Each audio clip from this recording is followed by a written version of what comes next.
WMAQ, your radio station for the best in sports, brings you the Chicago White Sox warm-up show.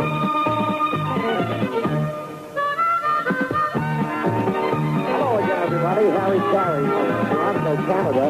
We're still a little chilly, but compared to Thursday's opener, this is a balmy day in midsummer. It will be Chris Knapp going for the White Sox, trying to give them the first victory of the season and even out this series. And Dave Lemanchik, who used to be with the Tigers, pitching for the Toronto Blue Jays. Our guest on the pregame show is the young man who will be pitching for the White Sox tomorrow, Steve Stone. How's the arm feel? Very good, Harry. I'm looking forward to this year. This kind of weather? Well, the weather's okay. I told a couple of people that I didn't care whether it was 10 degrees or 110 as long as I was in the starting rotation, and it worked out, so I'm pretty happy about it. Well, you're pitching the getaway game, and you usually work pretty quickly. We ought to be in Chicago and dancing in the aisles of the pump room on about 9:30 tomorrow night. Well, as long as we're doing it to celebrate a victory, I don't care how long it takes. Steve, you had one outing where you looked like you were favoring your arm. You're working on short rest. Did the arm bother you that day? Well, my arm felt pretty decent. I just hurt it a little bit against Kansas City that one ball game, and I would think it was a question of trying to rush it along a little too soon. But last couple times out, when I really finally realized that it wasn't going to hurt anymore, I started to throw the ball pretty good. So my arm feels good now, and I think I can go 9 innings. Well, I don't think there's any question about you helping this ball club and winning yourself some ball games if your arm is sound. And I imagine it kind of bugs you to have people constantly asking you about your arm, doesn't it? Well, the thing is that I had almost forgotten I had a bad shoulder, and then I got to spring training, and everybody and his brother started saying, how's your shoulder, how's your shoulder? But I think it's in good shape, and I believe that I'll have the advantage this year of being able to work with some runs. I think we're going to score some runs, and if I can hold them to 3 or 4, I think we're going to win. You know, I imagine Thursday, after the White Sox got 4 runs so quickly at the end of 2 innings, why you were hoping you'd pitch the opener rather than waiting until Sunday. Well, that day I felt a little bad for Kenny because it really wasn't fair to the pitcher on either side. The mound was slippery. The day was very cold, and it was certainly a hitter's ball game. Every time they popped the ball up, it seemed to go out of the park. So that's not any indication of our pitching staff. Yeah, it's a funny thing, though. Everybody's talking about, how that kind of weather, that kind of day would favor the pitchers, that the hitters would be so afraid to hurt their hands every time they hit the ball. It turned out that the hitters had a holiday. Well, I think the only way that the hitters could be at a disadvantage is if they outlawed batting gloves on a day like that. I don't see how they even have the feel of the bat with those gloves they use. Well, it's not so much that. I think what really hurt was that the pitchers couldn't feel their hands. And if you don't have a good feel for the ball, you can't throw the ball on the corners and can't get good spin on it. And I think that's what it was. The hitters, they could stand in front of the heaters and keep their hands warm and then walk up there, but the pitchers got to stand out there for the whole inning. You know, it's a funny thing about it. It seemed like it affected all pitchers until Pete Vukovich came in, and he just breezed through the final 2 innings. And I recall the quote I'd seen in the paper that morning before the game in which he said, well, I don't care about cold weather. He says it's just as fair for one team as the other, and I'm from Pennsylvania. I pitch in the cold. I'm looking forward to it, and he certainly showed that he did. Well, he's going to have to really like the cold weather if he plays up here all year. I wonder what the climate is here in the summertime. And they say that the climate actually is more moderate in Toronto than it is in cities like Chicago and Detroit and Cleveland. I don't think the wind blows quite as hard up here, and I think that they have really nice temperatures in the summertime, but unfortunately their summertime consists of July. So, I think it'll be pretty chilly up here at the beginning and the end of every season.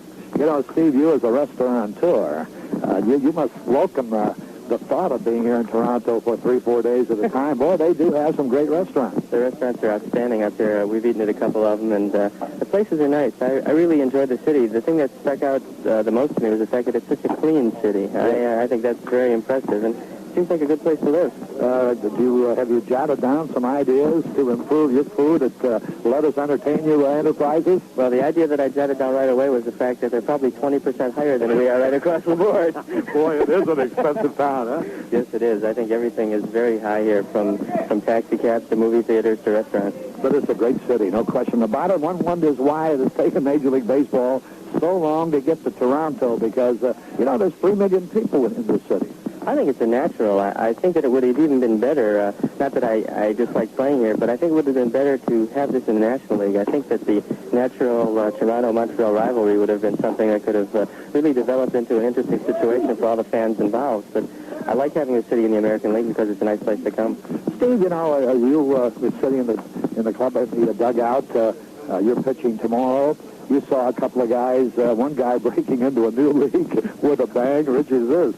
Well, I've faced Richie for 5 years, and there's no question in my mind that he can hit. And I think the thing that went overlooked as far as his performance was that he made a real fine play in the outfield to cut a ball off from going to the wall. And I've always respected him as a fielder, but I think he's been maligned in a lot of instances, his defensive ability. But he can catch the balls that he gets to, and he knows what to do with the ball. He's just a good, solid, all-around baseball player. And, boy, that kid at shortstop, he showed you some range Thursday. Bannister made one of the finest plays I've ever seen because the turf was slippery, and the ball picks up speed after he takes that first hop, and he dove to his right and came up with the ball and threw the man out from his back. And it was a bang-bang play, but the umpire had no choice but to call him out after an effort like that. Yeah, you know, taking nothing away from Bucky Dent, who's a fine, solid shortstop, and will make that Yankee ball club even better than it was. But Bannister does seem to have considerable more range. I think he does. I played with Bucky 1 year, and, of course, he's a real talented performer.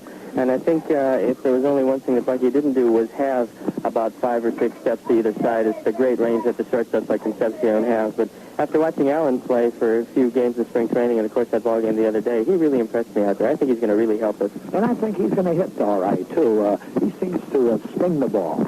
He hits the ball good. He's not going to hit any home runs for us, but I think with his speed, he's going to get a lot of doubles because he hits the ball with authority in the alleys. And when you're playing in a field like this, of course, with the turf, that ball goes to the wall automatically. And in our ballpark, we have such a big outfield that he can take advantage of it with doubles and triples with his speed. What was the reaction of the players? Here you play an expansion team, and you get away to an early lead, and here you wind up losing. You had to be a little bit, feel a little down, huh?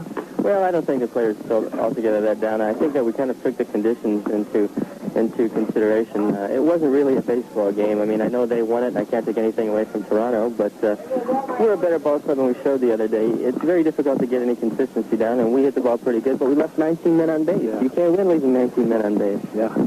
Steve, taking the mound tomorrow now, you know this club pretty well, and you pitch everybody that's about the same anyhow. Well, I've watched him for a couple of days now take batting practice, and I have to go with my strength, Harry. I don't believe that a pitcher can deviate too much from what his style is. If a man hits a certain pitch and it's my strength, he's got to show me that he can hit it before I go to something else. So I'll go out there with my own game plan in mind, regardless of their type of hitter. I don't think they're exactly the Cincinnati Reds, but any team can beat you. I'm just going to go out there, pitch my ball game, and if they show me they can hit the pitches I throw, then I'll adjust. You know, in a losing game, I know it sounds like the old rah-rah, but there were a couple of bright spots. We've mentioned Zisk, we've mentioned Bannister, and I thought Downing caught about as good a game as I've ever seen him catch. And that one off-balance throw that he almost threw a man out at second base was really something to see. I think it's very difficult. He made the absolute toughest play for a catcher. The ball was delivered inside with the batter jumping out of the way and Brian having to move to his left. He had a throw to his right across his body, and the throw almost got the runner. But what also impressed me was the fact that he dug a few balls out of the dirt and stopped him from going to the screen. That really helped us. He kept us in the ball game, and of course he got 3 hits. And you always have to look when a catcher gets that. He's done a hell of a job. You know, it's a funny thing. You know, at the end of the 8 innings, you fellows have had 23 men reach base and only 5 scored. It was something. You know, you don't come up with a big hit, and I think more than anything else, a club will show you. A club like Cincinnati or maybe the Dodgers will show you that they can get 7 hits and score 5 or 6 runs, and that's really important, is getting the hits when you really need them, the clutch hitter. Yeah. What is that? What is the difference between the guy that gets that hit and the guy who doesn't? Well, I think it's the difference between a superstar and a good ball player. You know, they talked about Brooks Robinson for years being in the superstar class, yet look at his batting average, and 260 hardly seems like superstar material, but he hit his 260 with a man on second base. Yeah, right. Good point. Well, listen, the best of luck tomorrow, and I think I'm going to beat you into the pump room tomorrow night. I think I'm going to leave a little earlier than you fellows, but I'll have a cold one waiting for you when you get there, Steve, especially if you win the ball game. Thanks so much. Thank you, Harry. Yeah. Steve Stone has been our guest. We've been talking about appreciation, Steve. There's Zenith Radio, which features AM, FM, and even instant weather. That's why people who know quality prefer Zenith. Steve Stone has been our guest. It is really a lovely day for baseball. Still a little bit on the chilly side, but so much better than it was Thursday. There's no wind to howl about. Excuse the play on words. Now Harry Carey down on the field. We'll see a little bit later on. Lauren Brown is ready with the starting lineup. So long, everybody. If you can't fly Continental, you might as well not fly. If you can't fly Continental, you'll miss you in the sky. If you can't fly Continental, who will treat you the way we do? If you can't fly Continental, who's gonna move their chair for you? If you can't fly a Continental wide-body DC-10, you'll be missing something. Like the only coach pub in the sky on our mainland flights. You'll miss film concerts of some of today's top music makers, comedy and sports films, all at no extra cost. Plus, exciting electronic pub crawl. If you can't fly Continental, you'll be missing something, too.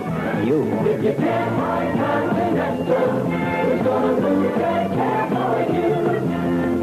Continental has 6 non-stop flights a day to Denver, including 4 DC-10s. The coach pub available on all mainland DC-10s, excluding Hawaii through service.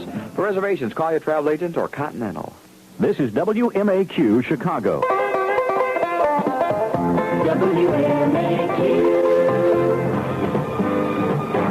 WMAQ. Your radio station brings you Chicago White Sox baseball.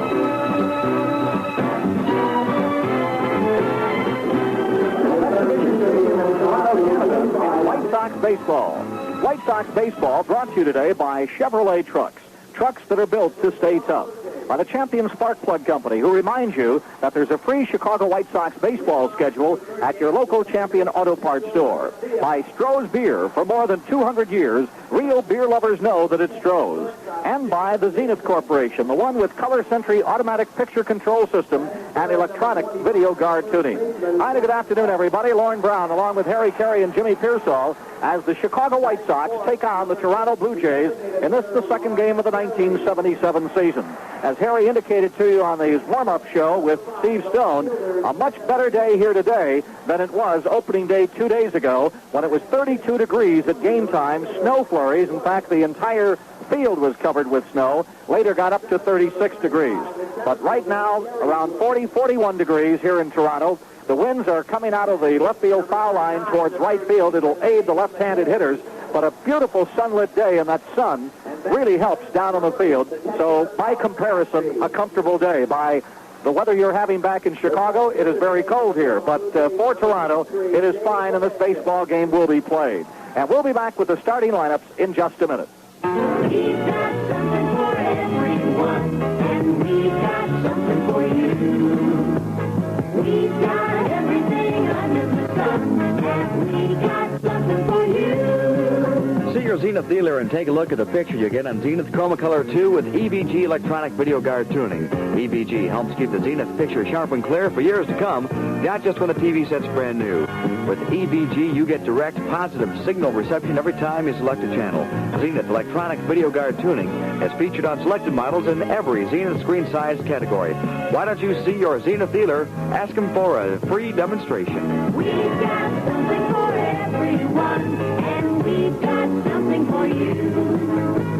Come on by and join the fun, and we've got something for you. Askey. And the pitcher, number 23, Dave LaMancha. Lauren Brown back in Toronto. Here are the starting lineups. First off for the Chicago White Sox, identical to 2 days ago, with the exception, naturally, of the pitcher. Ralph Garr will lead it off in left field. Alan Bannister will bat second at shortstop. George Orta will bat third and play second base. Richie Zisk in right field batting cleanup. And from Toronto, we invite you to enjoy our American and Canadian national anthems.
Gamble batting 6th, the designated hitter. Eric Soderholm batting 7th at third base. Chet Lemon batting 8th in center field. And Brian Downing will bat 9th and do the catching.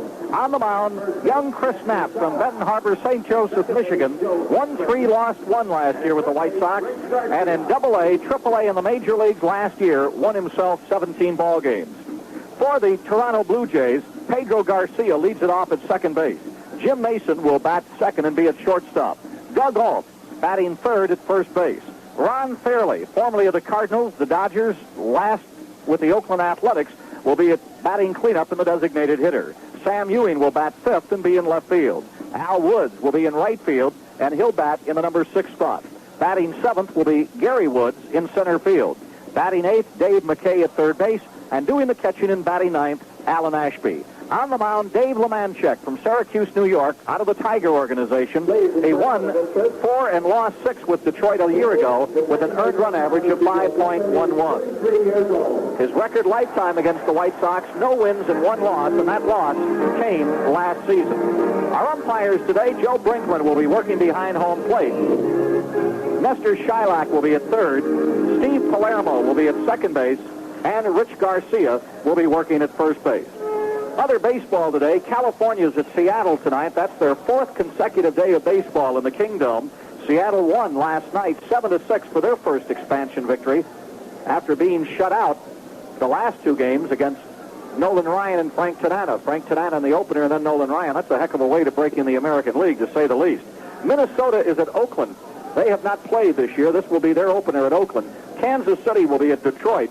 The Tigers got beat by the Royals 2 days ago. Texas is at Baltimore trying to make it 2 in a row. Milwaukee is at New York. And the Yankees trying to make it 2 in a row. And Cleveland and Boston trying to beat the Red Sox 2 in a row. So Ralph Garr will lead it off. Left fielder, he went 3 for 5 the other day. But more importantly than that, he was on base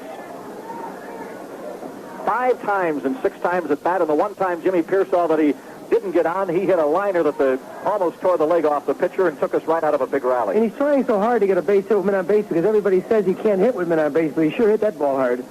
First pitch was a ball, the second a fastball for a strike. Lemanchek, a sinker ball pitcher,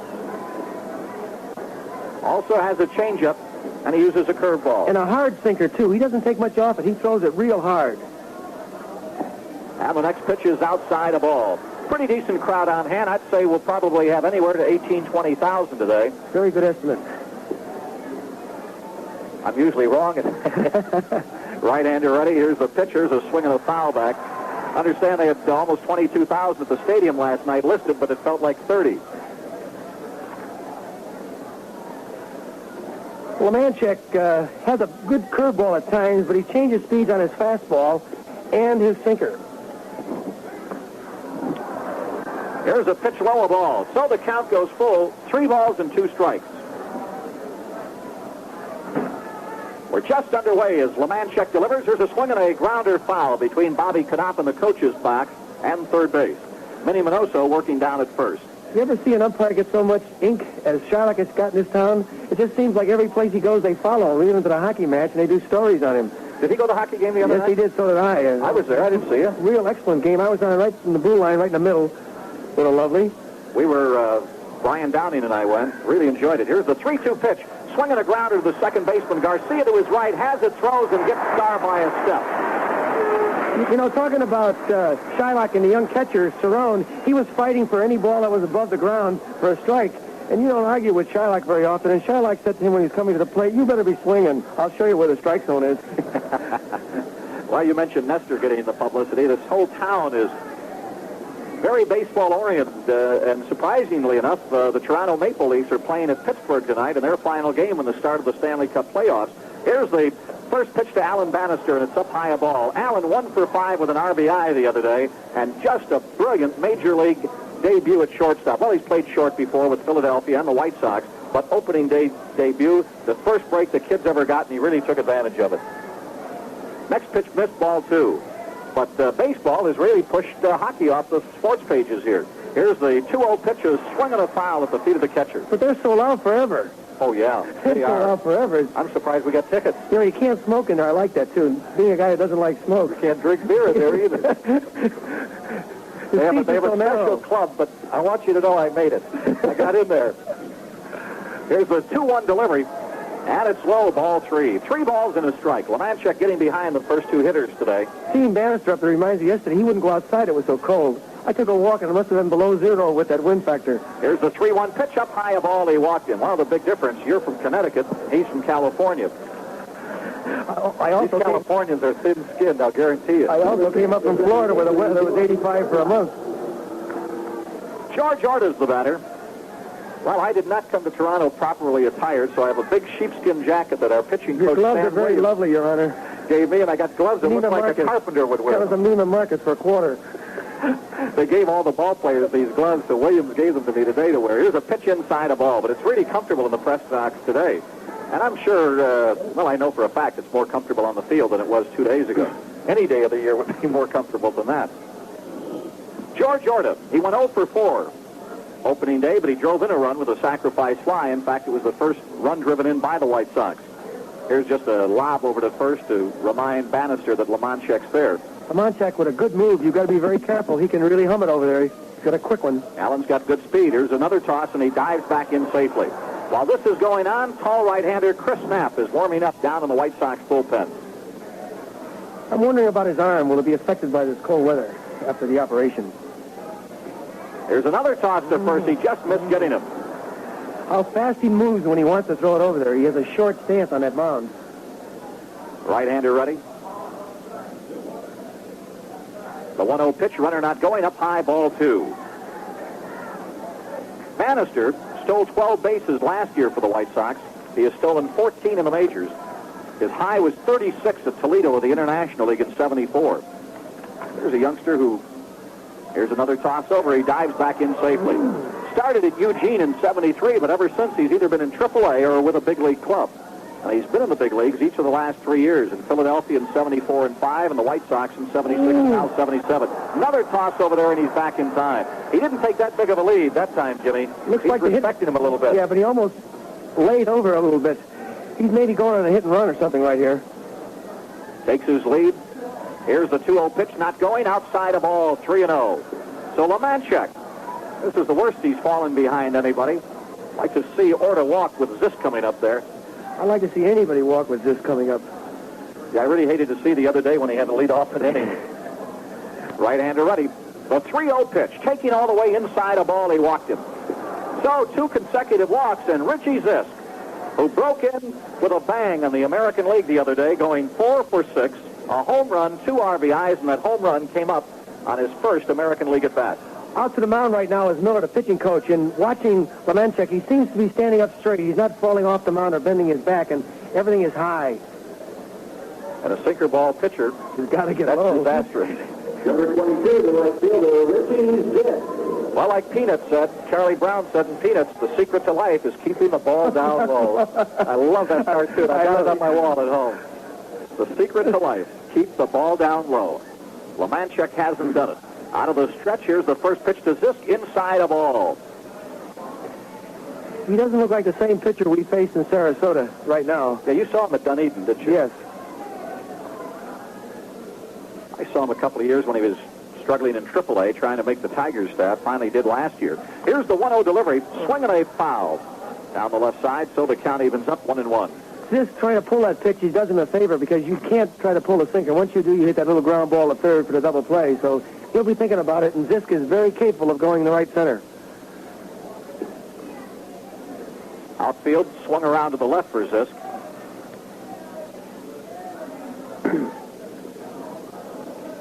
Right-handed ready, out of the stretch. Here's the 1-1 pitch. Strike. That's the first breaking ball he's gotten over. And this is the first man that he's been ahead of. 1 ball and 2 strikes. Zisk, a good 2-strike hitter. Just a good hitter, period. Bannister off a second, Orta off a first. Here's the 1-2 delivery. Checked his swing, hit the ball and goes back. And it'll be a foul ball. That was fortunate that he got a piece of that. I think that they would have called him for going around. announcing, Lauren, that's a tough call to really feel what happens because you don't see whether the catcher dropped it until it goes behind him a little bit. That is right. really a tough call. Well, then, fortunately, the umpire gives that tick, that he hit his bat, and that helps. Here's the 1-2 delivery. He went around that time, struck him out. He wanted to hold up. He fooled him. Going out to the mound by Miller has really helped him because he's changed his motion now, and he took a lot off a breaking ball and really fooled this. So it'll be up to Jim Spencer. Spencer hitting home runs all over the park in batting practice. White Sox first baseman was 2 for 6 the other day and could well have been 3 for 6. But they called an error on an outfielder that apparently the outfielder said he did hit his glove. I thought it short-hopped him and got beyond him for a hit and an error, but at any rate, he got on. But it was a little late at the time. Here's the first pitch, caught the outside corner for a strike. Yeah, as you mentioned, Jimmy, he put about 5 or 6 out of here today. But like you told him, that ball's going to come in low, and you're going to have to go up the middle with it. Right. Runners at first and second. 2 down. White Sox stranded 19 the other day. Here's a swing and a foul. It hit him. Second baseman has it, but there'll be no play as it went off his body. That 19 men that the White Sox stranded the other day was 1 short of the Major League record for a 9-inning game, 20 set by the New York Yankees against the Red Sox back in 1956. Were you in that game? Yes, I was.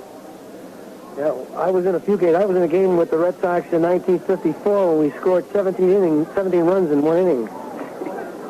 Well, the National League record is 18 stranded. The Major League and American League record is 20, and the Sox stranded 19. I had 2 hits in that inning, and they took me out because they're afraid they're going to throw at me. All right, Spencer in the hole. No balls and 2 strikes. Here's the pitcher. There's a swing on the ground to the first baseman. He's got it. Makes the unassisted out. And the White Sox are retired here in the first inning, stranding a pair. No runs, no hits, no errors. 2 men left on. We're at the end of a half inning of play. The White Sox nothing. The Blue Jays coming to bat. Here's something you ought to know. The fresher your spark plugs, the better your car's mileage. It's just that simple. Fill her up with champions. Pull out the old, plug in the new. Fill her up with champions. The folks at Champion tested cars like yours all across the country. They found that replacing worn plugs with a fresh set of Champion spark plugs can improve your mileage and performance. So if that sounds good to you, fill her up with Champions, the world's #1 sellers. Fill her up, fill her up, fill her up with champions. Pull out the old, plug in the new. Fill her up with champions. Pull out the old, plug in the new. Fill her up with champions. Fill her up with champions. Fill her up with champions. Lord Brown back with Jimmy Pearsall and Harry Carey as Chris Knapp gets in his warm-up tosses. Tall right-hander, #1 draft choice by the Chicago White Sox out of Central Michigan. Won 17 games last year and lost only 6 in AA, AAA in the Major Leagues. With the White Sox, he was 3-1 with an earned run average of 4.82. And he broke in with a bang. He gained his first Major League triumph last July 21st, whipping the Detroit Tigers 3-1, going all the way and allowing only 4 hits. And also once last year, Jimmy struck out 11 Kansas City Royals. I went over to him before the game, and I said, what are you, about 6'4", 225? He says, I wish I was 225. He's 208. Well, I don't know if it would have made him any better pitcher or not, but I could imagine with those extra pounds. I don't think he's got the frame for that extra poundage. That's what we were talking about. He said to me, you're big bone, Jim. I said, yeah, I've lost 15 fights. Chris with a fastball and a slider, and he also changes up on his slider. Had used a curveball a year ago, but has pretty much shelved that. Had some ulnar surgery on his pitching arm during the offseason, a problem that he had since college. And the first pitch to Pedro Garcia is a ball. Garcia, the second baseman, went 3 for 4 2 days ago and drove in the run. But Knapp really looked impressive against the Cincinnati Reds in his last outing for the White Sox. Here's a fastball low, ball 2. He'll be followed by Mason and Alt. Defensively, the White Sox with Spencer at first, Orta at second, Bannister at short, and Soderholm at third, with Downing doing the catching. Knapp in the windup, the 2-0 delivery, a swing and a miss on a fastball. In the outfield, Ralph Garr in left, Chet Lemon in center, and Richie Zisk in right. Taking a look at the first 2 hitters in the lineup, both of these guys last year with their batting averages combined wouldn't have hit 220. You wonder. Hey, I want to tell you, I was standing over near first today, and the way Mason, the shortstop, who's up next, here's a swing and a base hit into center field.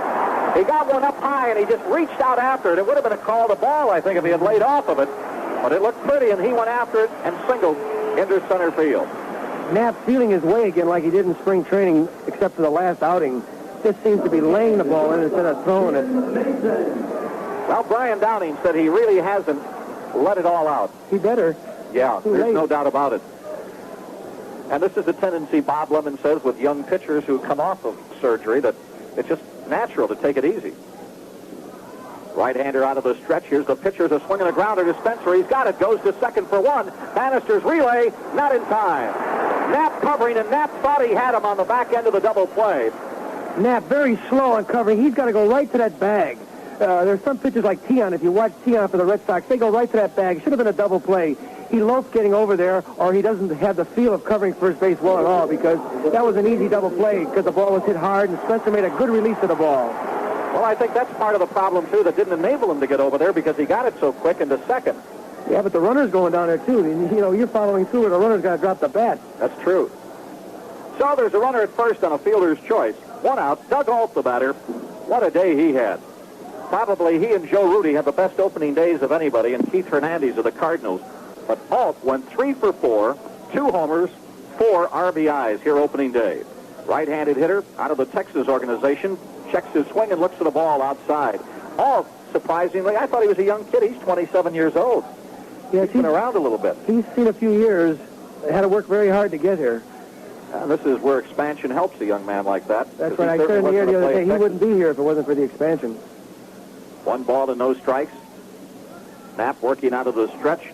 Looks over at the runner at first, and here's the pitch. Down low a ball. The White Sox will be home Tuesday against the Red Sox. Mayor Michael Bolandic of Chicago has proclaimed Tuesday to be White Sox tribute to Mayor Richard J. Daley Day. Pre-game ceremonies dedicated to the memory of our late mayor, Richard Daley. Marching bands from CVS, Lane Tech, and John Kennedy High School will highlight the ceremonies with honor color guards from the Chicago Police and Fire Departments. So come on out. First 20,000 fans through the turnstiles will receive styrofoam replica of Major League Baseball and an opportunity to be involved in the ceremonial first pitch. There goes the runner. Here's the pitcher. There's a swing and a fly ball to left field. No problem. Gar comes in, and he's got it, and there are 2 down. Well, the fans thought that ball was going to get out of here, but they didn't look at Gar, who was racing in for it. The ball club has changed their pitching style against this guy now. Alt is going to get that hard mustard inside because he has a tendency to hitch and lunge. He is very good at hitting breaking stuff. I like Knapp's. I kidded Knapp when I left the clubhouse. I said, keep the ball down low, which he said, he said, yeah, keep it low and away and high and inside. That's what he did with Alt.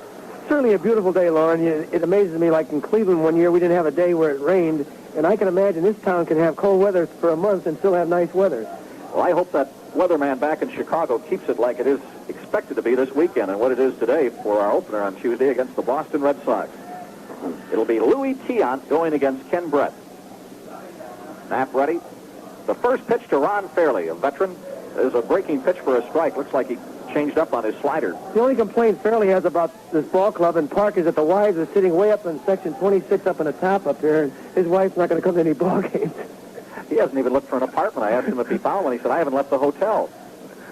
Here's a toss over to first. Fairley hit .264 with 21 RBIs with the Cardinals last year, then finished up and try to help Charlie Finley get in the playoffs. He hit .239 at Oakland, but he got 3 homers and 10 RBIs in just a short time. Here's a pitch. Here's a swing and a fly ball to center field. Lemon came in. Now he drifts back. He's there, and he's got it to retire the side. So the Blue Jays are down here in the first inning. No runs, 1 hit, no errors, 1 man left on. We're at the end of 1 complete inning of play. The White Sox, nothing. Toronto, nothing.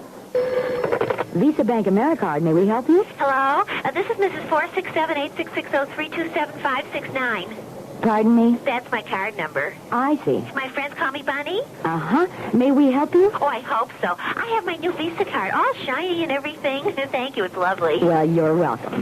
My question is this. I notice a lot of stores still say Bank AmeriCard, welcome here. Well, I've got Visa, and I was Ma'am, wondering you if can use Bank AmeriCard or Visa, wherever the blue, white, and gold sign's displayed. Both cards! cards. Oh, but I only have one, my new Visa card. Ma'am, as long as the store accepts Bank AmeriCard, they'll accept Visa, or vice versa. Or Visa versa. Get it? Visa versa? Yes, cute. Thank you. And this is 467-866-0327-569. Over and out. Bye. My friends call me Bunny. Visa Bank AmeriCard. Bank AmeriCard is changing its name to Visa, a better name for the fastest-growing charge card in the world. From Chicago's bank, the First National Bank of Chicago. Lauren Brown back in Toronto as we go to the second inning. It'll be Oscar Gamble, Eric Soderholm, and Chet Lemon.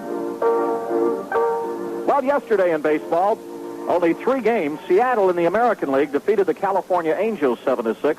In the National League, the Reds won again. They beat San Diego 6-3, and Houston defeated Atlanta 3-2 in 11 innings. And our congratulations to Ed Badger and the Chicago Bulls for making the 1977 NBA playoffs. Knocked off Houston at home last night, 113-109, and a great crowd. Here's a swing and a miss by Gamble. Oscar was 0 for 3 2 days ago, but he walked 3 times. Bulls are a half a game behind Detroit in that playoff situation. Right-hander ready. Here's the one-strike pitch. Here's a swing and a foul coming back. Ashby off with the mask, comes back, but it goes into the seats, out of play. So Gamble's in the hole 0-2. So for the Bulls to finish ahead of Detroit and play Golden State in the playoffs, they would have to beat Buffalo tomorrow, while Detroit was losing at Cleveland tonight and at home at New York tomorrow. So that might be a tough parlay. Right now, it appears that the Bulls will be playing the Portland Trail Blazers in the playoffs. Right-hander ready. Here's the 2-strike pitch. Outside a ball. Defensively for the Blue Jays, Alt is at first, Garcia at second, Mason at short, and he's way out on the outfield grass, almost behind second base. And McKay at third. They've shifted way over for the left-handed hitter. Here's the pitch down low, ball 2. In the outfield, Sam Ewing in left field, Gary Woods in center field, and Al Woods in right field. No score. We're in the second if you just joined us.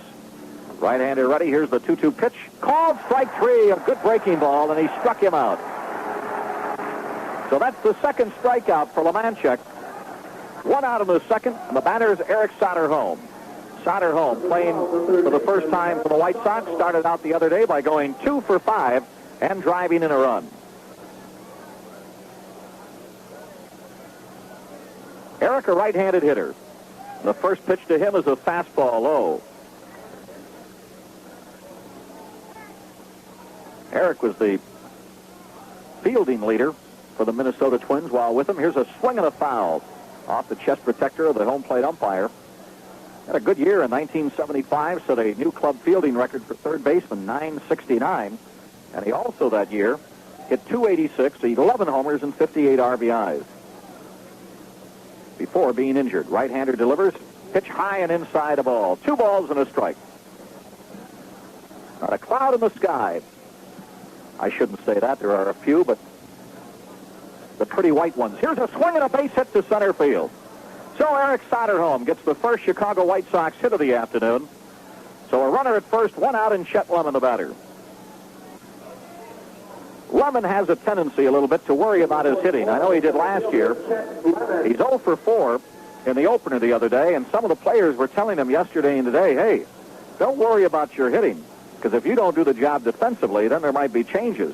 They told him to really concentrate on playing the outfield. He lost a couple of balls out there the other day that cost the White Sox dearly. Here's a pitch, and it's outside, a called strike as he attempted to bunt at it, went after an outside pitch, and Joe Brinkman says, you went around, bud.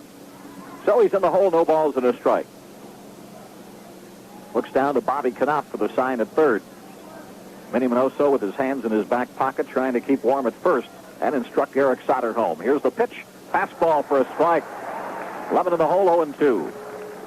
Big hole in the right side of the infield with the infield shifted around for the right-handed hitter. Alt holding the runner on at first. A lot of room if he can go to the right side. Right-hander ready. Here's the pitch. Here's a swing and a miss. He struck him out on a breaking pitch. Way outside.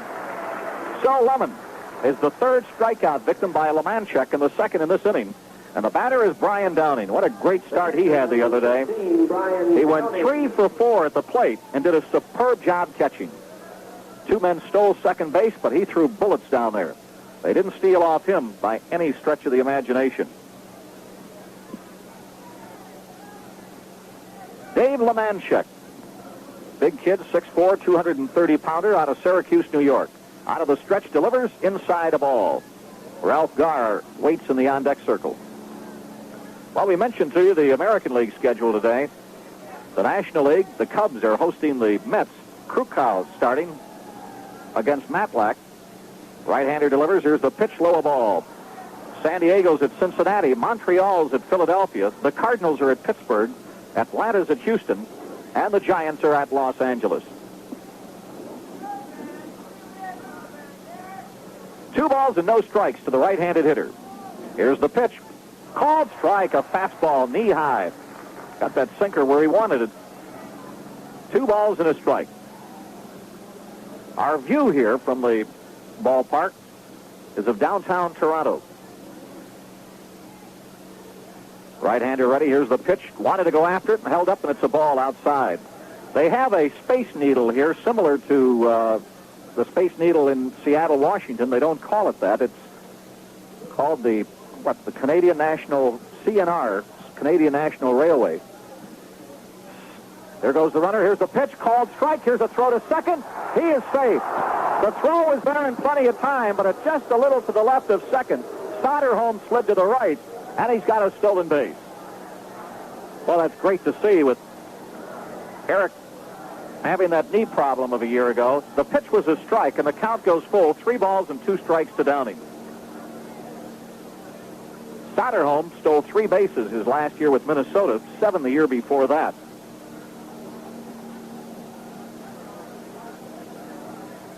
Three balls and 2 strikes. Soderholm with a little bit of a lead off the second. Lemanchek ready. Here's the pitch. Ball low. He walked him.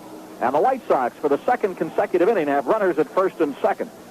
And the batter is Ralph Garr, who grounded out to the second baseman his first time up. 48, the center fielder, Ralph Garr. Well, this building we were telling you about is really not a building. It's the tallest freestanding structure, I think is the terminology they use, in the world. They like to say sometimes that it's the tallest building in the world, but it is not, because here's a swing and a miss. It's not a building. The tallest one is the Sears Tower in Chicago. A little Chicago pride here. 1 strike on Garr. Soderholm off the second. Brian Downing off the first. Right-hander delivers. Here's the pitch. Outside a ball. 1 ball and 1 strike. Tomorrow we'll conclude this series. Steve Stone, Harry's warm-up guest, will be going for the Chicago White Sox. He'll be opposed by left-hander Jerry Garvin. Garvin making his first major league start tomorrow. Here's the pitch outside. Ball 2. Alan Bannister awaits in the on-deck circle. Remember, opening day come Tuesday against the Boston Red Sox. Red Sox hosting Cleveland today. They'll be in on Tuesday and Wednesday afternoon, and then the same Toronto Blue Jays come in on a big Canadian weekend in Chicago. Friday night, Saturday afternoon, and Sunday afternoon. Time is called as Garr steps out of the box. First 10,000 folks into the Friday night game will receive free maple leaf pins. Right-hander ready. Here's the 2-1 pitch. Here's a swing and a grounder to the second baseman, Garcia. He's got it, throws, and he got Garr to retire the side. So Lemanchek got Garr to ground out to the second baseman for the second time today. And the White Sox strand a pair. No runs, 1 hit, no errors, 2 men left on. We go to the bottom of the second inning. White Sox nothing, Toronto nothing. Giving our best is what we're all about. Sharing our know-how, saying hello, making each visit a pleasure for you. We're the Jewel people you come to know. People make Jewel the place where people like to go. Turn your Easter dinner into a memorable event with fine foods from Jewel. Start with a favorite from the butcher shop. Through Saturday, delicious smoked ham shank portion, 7 to 9 pounds, is just 69 cents a pound. Ham rump portion, 6 to 8 pounds, is just 79 cents a pound. And add freshness to your Easter menu with farm stand Idaho potatoes. The 10-pound bag is just 99 cents. Through Saturday at Jewel. People make Jewel the place where people want to go. Lauren Brown back in Toronto as we go to the bottom half of the second inning. It'll be Sam Ewing, Al Woods, and Gary Woods for the Blue Jays against Chris Knapp. This program is authorized under broadcasting rights granted by the Chicago White Sox solely for the entertainment of our audience. And any rebroadcast or other use of this play-by-play description in the account of this game without the express written consent of the Chicago White Sox is prohibited. Harry Carey, Jimmy Pearsall, and I are employees of and are paid by WMAQ Radio for our play-by-play descriptions and accounts of these games. WMAQ and the Chicago White Sox share mutual rights of announcer approval. Sam Ewing leads it off. Sam celebrating his 28th birthday here today. Sam, formerly in the White Sox organization, he's had tremendous minor league statistics. Really hasn't gotten that much of a chance in the major leagues, and Toronto certainly has helped him. Big left-handed hitter from Knoxville, Tennessee. Swings and misses on a sinker. And he's in the hole 0-1. Sam hit .351 at Iowa last year, 15 homers and 81 RBIs. Then he hit .220 for the White Sox with 2 RBIs. Right-hander goes into the windup. Here's the pitch, and it's low a ball. Ewing had an outstanding spring for the Blue Jays. Led the club in RBIs with 11, with homers with 4. 9 of his 15 hits were for extra bases with a .452 slugging percentage. Here's a pitch, low a ball. 2 balls and a strike. I also believe he led the team in hitting with a .351 spring average. 2 balls and a strike. Chris Knapp goes into the windup. Here's the pitch. Swing and a miss on a fastball, strike 2. Let's pause quickly for station identification. This is WMAQ Chicago. WMAQ. Right-hander ready. Here's the 2-2 pitch. Called strike 3. He got him on the outside corner. Good slider going away from the left-handed hitter. And Ewing is out. I take that back. That was not a slider. I think he hit a fastball that moved on him. And that is Knapp's first strikeout. So Sam Ewing, in his first appearance against his only professional organization that he's played for, has struck out. And the batter is Al Woods. Woods went 1 for 3 the other day, a homer and 2 RBIs. And for you trivia buffs, we'll pass along some information. We mentioned that he became one of 40-some-odd players who hit a home run his first time up in the major leagues. Well, to be exact, he was the 46th player to do that. Right-hander delivers. Here's the pitch down low a ball. But he was a pinch hitter, and he became only the 7th player in the history of the American League to homer as a pinch hitter in his first major league time at bat. And the 46th to do it, period. Here's the 2-0 delivery. Called strike. And the last player to do it ended his career in the White Sox organization, Joe Keogh. Joe Keogh was the last American League player to hit a pinch hit home run his first major league time at bat. Right-hander ready, the 2-1 pitch. Here's a swing and a shot into left field, a base hit. Went out after an outside pitch, ball going into the corner. Woods heading for second, and he goes in with a stand-up double. Wood went with the pitch. Didn't have much on it on the outside corner.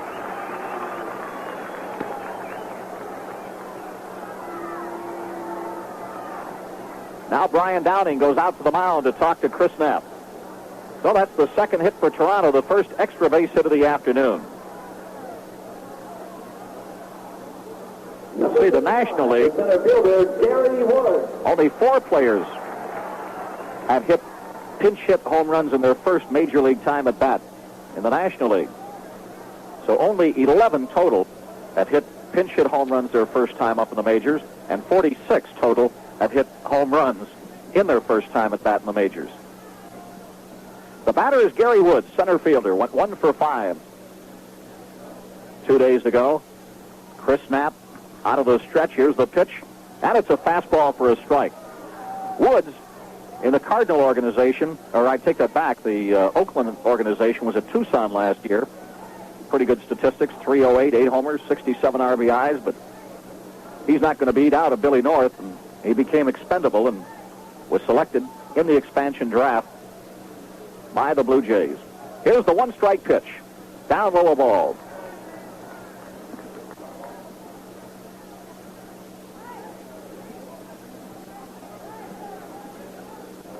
A cool, sunny afternoon in Toronto, Canada. 40 degrees at game time. Knapp takes his foot off the rubber, looks back towards second. Al Woods over there.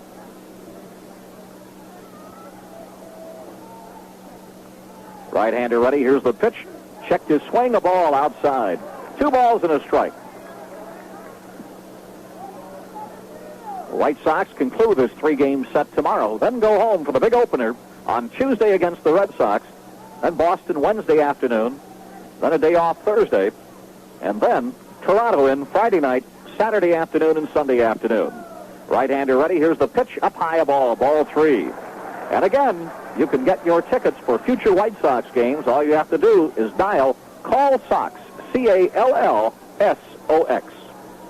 3 balls and a strike to Gary Woods. Dave McKay awaits in the on-deck circle.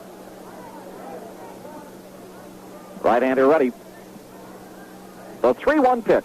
Here's a swing and a fly ball out to right center field. Second baseman going out. Right fielder coming in. And Orta is there, and he has it. Out in short right field. Orta really got a good jump on that ball and backpedaled and got it for the second out of the inning. So there's 2 down, and Dave McKay, the third baseman, the batter, went 2 for 4 on opening day and also drove in a run. A left-handed hitter from Vancouver, Canada. Downing goes out to the mound to talk to his pitcher.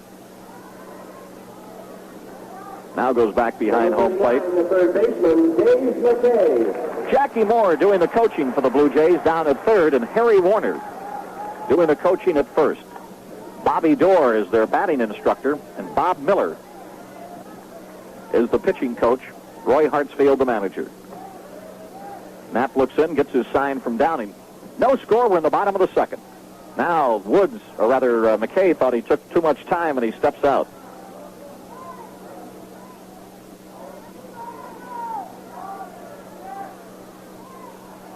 Right-hander ready. Glove up. Now down to his waist. Glances back at second. Here's the pitch. And it's inside a ball.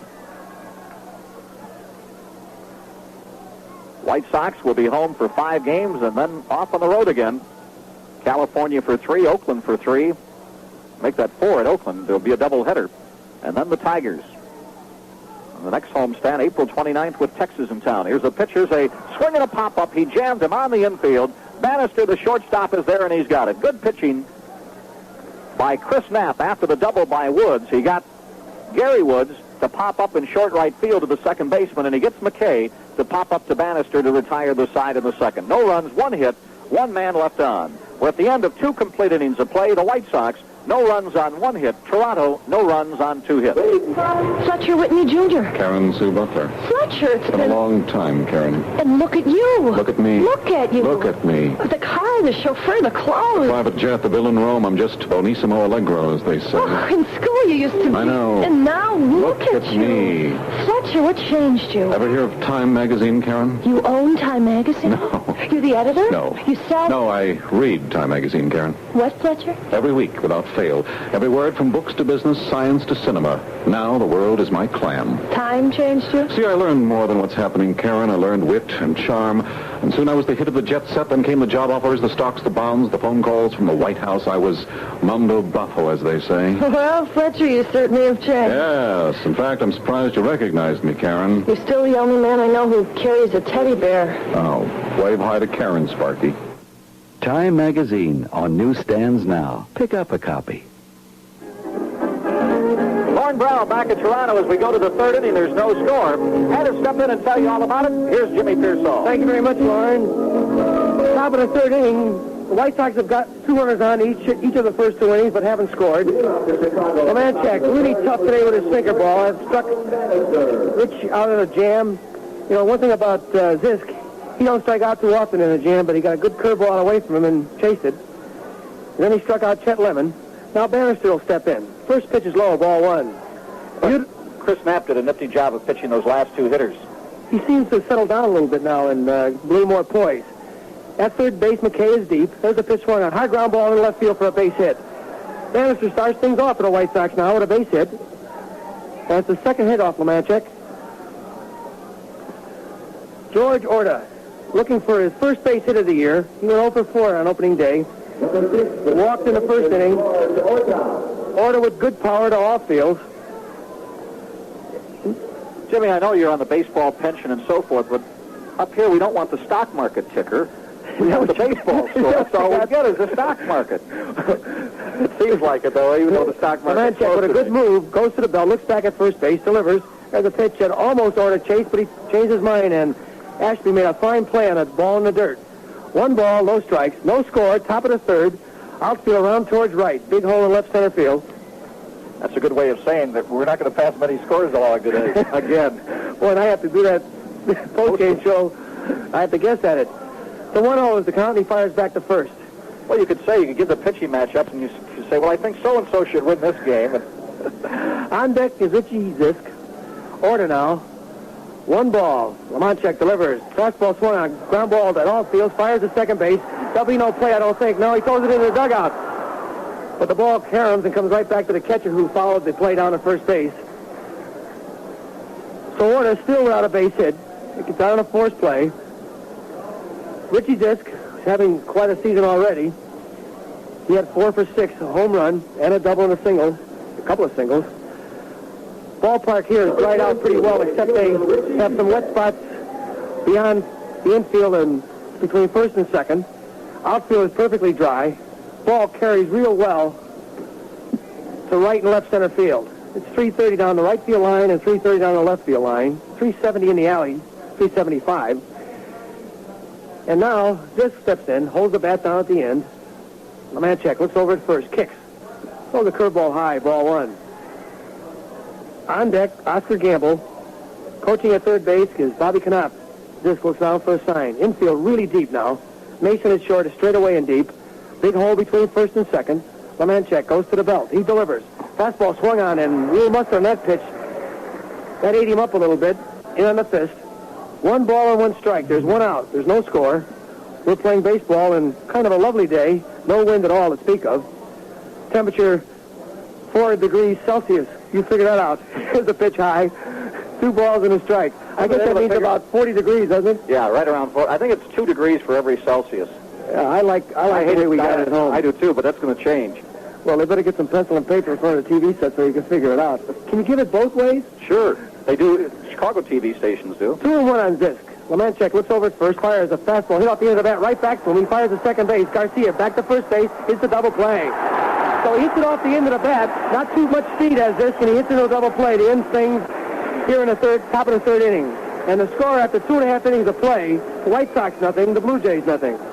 America, what's your favorite sport? Baseball. Sandwich? Hot dog. Pie? Apple. And what's your favorite car, America? Chevrolet. Let me see, that's baseball, hot dogs, apple pie, and Chevrolet, huh? Right. Well, you sure sound like America to me. We are. Well, then you better tell me again, because I just might forget. We love baseball, hot dogs, apple pie, and Chevrolet. Baseball, hot dogs, apple pie, and Chevrolet. That's baseball, hot dogs, apple pie, and Chevrolet. Baseball and hot dogs, apple pie, and Chevrolet. I think you better tell me again. We love baseball, hot dogs, apple pie, and Chevrolet. Baseball, hot dogs, apple pie, and Chevrolet. In case you're wondering, this commercial is brought to you by baseball, hot dogs, apple pie, and America's favorite car. They go together in the good old USA. Baseball and hot dogs, apple pie, and Chevrolet. Makes sense to me. Baseball, hot dogs, apple pie, and Chevrolet. That's One of the most wonderful times of the year, Easter season, and they're playing all the pretty songs. I want you to know, Jimmy, that is the first time in the 1977 Major League season that the White Sox did not strand a runner.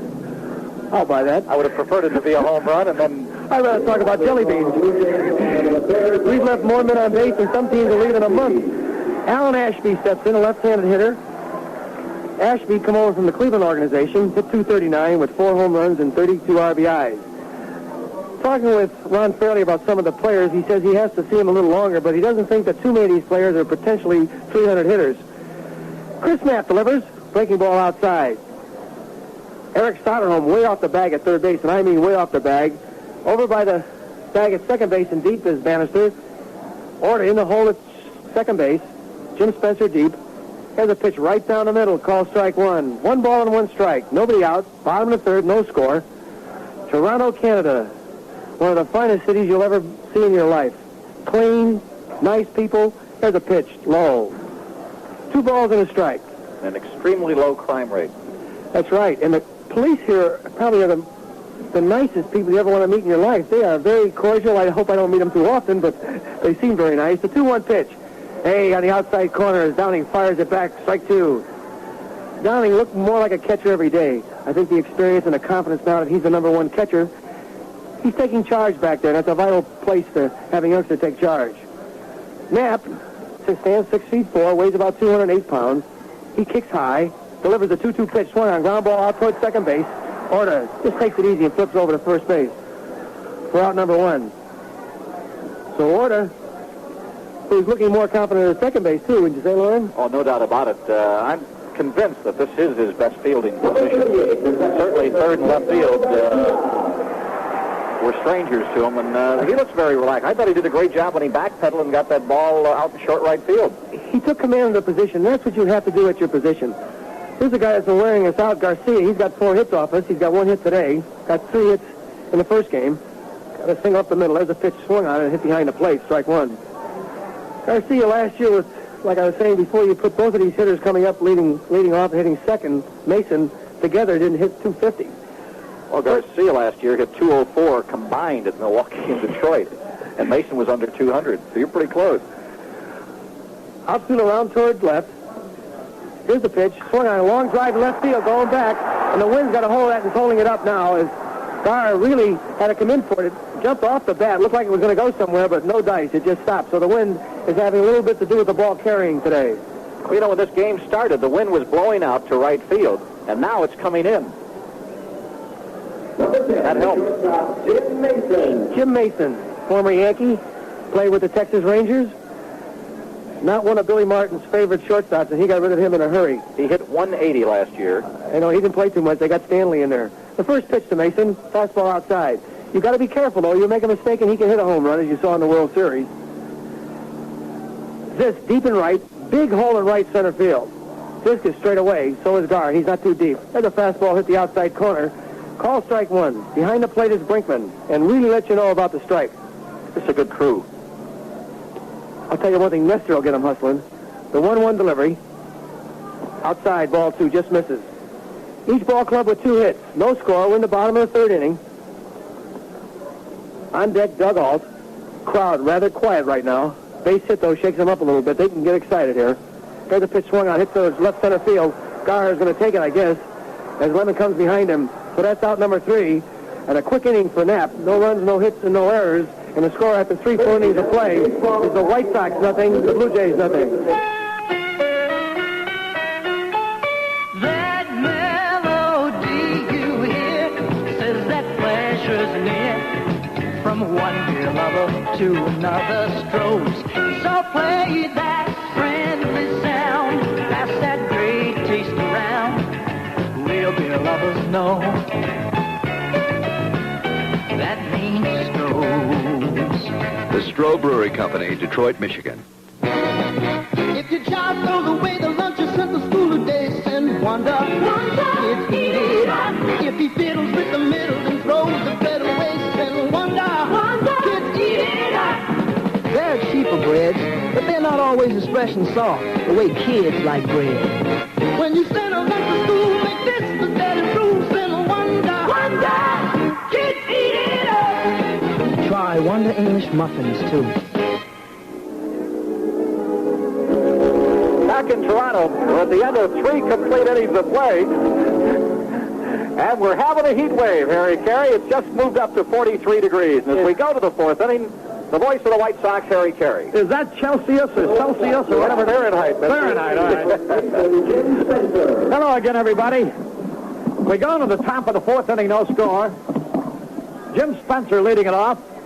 Dave Lemanchek has held the White Sox handily, as has Dave Lemanchek held the White Sox, as Chris Knapp has held the Blue Jays. Well, we got... Hey, all right, fellas. Got some fans from Chicago. Here's a curveball and a strike call. Well, Lauren, I see the Bulls clinched it, and boy, what a crowd they must have had last night. Well, they listed almost 22,000. They probably had about 30. Here's the pitch swung on, and he struck him out. Spencer goes down swinging. And that's the 4th strikeout for Lemanchek. A big right-hander, broad-shouldered, good fastball, good curveball. Oscar Gamble, looking for his first hit as a member of the White Sox. Acquired from the New York Yankees in the trade for Bucky Dent. White Sox tickets are on sale at the Comiskey Park box office. Here's a curve outside. During the week, from 9 in the morning until 5 in the evening. Now to wind the pitch. Fastball is low. You can order your Sox tickets by phone by dialing Call Sox. Ticket windows will not be open tomorrow because of Easter Sunday. The pitch. Swung on. A long drive off the bat of Gamble. This ball might be out of here. It could be. It is a home run. Holy cow, did he ever give that ball a ride. He hit a low fastball and hit it a mile over the right field wall. And with that blow, the White Sox have taken the lead 1-0. So Gamble's first hit as a member of the White Sox is a line drive home run that exploded over the right field wall. Everybody giving him the handshake. Everybody in the dugout up on their feet. Bob Lemon reaches out, congratulates him, and it's 1-0 in favor of the White Sox. Boy, there was nothing fluky about that home run. Now the pitch to Soderholm, and it's a little bit high. Soderholm singled his first time up, and then stole second. He's 3 out of 5 for the young season. Now to wind up the delivery, here it is. Fastball is low. Steve Stone in the finale tomorrow. And the Blue Jays are going to pitch a left-hander, which means Lamar Johnson will be in the lineup for the White Sox. Now to wind up the pitch. And a fastball a little bit high. Jerry Garvin, making his first Major League start, will pitch tomorrow against Steve Stone. 1 out, 1-0 in favor of the White Sox. The pitch. Isn't there a beauty of strikeoff? 3 balls and a strike. Soderholm straddling the plate, waiting. Now the pitch is inside. He walks him. Soderholm is on. That's the 4th base on balls given by Lemanchik. 1-0 in favor of the White Sox. Here's Chet Lemon. Lemon struck out his first time at bat. White Sox at home Tuesday afternoon and Wednesday afternoon against the Boston Red Sox. Then they'll enjoy a Canadian weekend against Toronto. Here's the pitch, a little bit high. Toronto will be in Chicago next Friday night, the first night game of the year, Saturday afternoon and Sunday afternoon. Then we hit the road for the West Coast for the first time. 1 ball, no strikes on Lemon. The stretch, the pitch, there goes the runner. Whoa, he swings and he misses the throw. He is out of mind. That was supposed to be a hit and run. Lemon tried to protect the runner, swung at the curveball, but missed contact, and Soderholm was thrown out from Ashby to Mason. Manager Bob Lemon out there complaining about Palermo, a rookie umpire, making the call too soon. So they're 2 gone now. That was supposed to be a hit and run. There's the pitch, swung on, a bouncing ball towards third. McKay's got it. There's the peg to retire the side. 1 run, 1 hit. No errors, nobody left. We go to the bottom of the 4th. The White Sox won. The Blue Jays, nothing. Hi, everybody. This is Mal Belair speaking for Allied Research. I want to ask you a question. You have a money-making idea or product and need professional marketing assistance? How many times do you have an idea for a product and later you see it on the market, you did nothing with it? Take action on your product ideas. Talk to the professionals at Allied Research. They are dedicated to helping people who are confused as to how to advance ideas to market. You just might have a great idea that could make you money. Allied Research provides complete marketing assistance. They have the know-how to advance your idea from concept to the consumer. They charge you nothing to find out if your idea or product has a chance to make money. They'll tell you either way.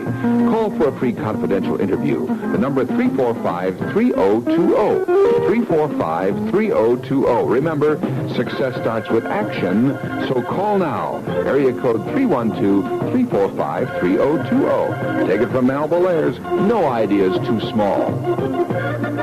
Carey back in Toronto. As we go to the bottom of the fourth inning, the White Sox are out in front now, 1-0 on a home run by Oscar Gamble. Comiskey Park takes on an international flavor next weekend when these same Blue Jays make their first appearance ever at Comiskey Park. They open with the first night game of the year next Friday night, April the 15th. The first 10,000 people through the turnstiles will receive a souvenir of the history-making event, a Canadian Maple Leaf pin. Game time that night is the Sox new starting time for night games, 7:30. The Blue Jays will also play Saturday afternoon and Sunday afternoon, April the 17th. So that's Canadian weekend, April the 15th, 16th, and 17th, next weekend at Comiskey Park. Here is Doug Ault to lead it off. Their home run hitter to pitch. Started a swing, and he held up in time, I believe. Let's see. Yep, they say he went around. Strike one. He tried to hold up, but he had gone too far. Ault, a free swinger. What a day he had to break into a new town with. Home runs his first two times at bat against Ken Brett. He has become an instant hero in Toronto. Nobody on, nobody out. Bottom of the fourth, 1-0 in favor of the White Sox. Chris Knapp delivers, and it's inside and high. That evens it up, a ball and a strike. We don't have any. See if we can give you some scores today. No. The ticker doesn't work. Here's the pitch. Swung on, bouncing ball. Bannister's got it. There's a peg into the dirt, but Spencer comes up with it. Bannister throws out all. One away. That will bring up Ron Fairley, the designated hitter today. Stocky left-hand hitter in his 18th year in the big leagues. He came up originally with the Los Angeles Dodgers. It'll be good to see Comiskey Park again Tuesday afternoon. Remember, it's easy to get tickets. Tickets are on sale right now at the Comiskey Park ticket office. Now the pitch to Fairley's low and outside.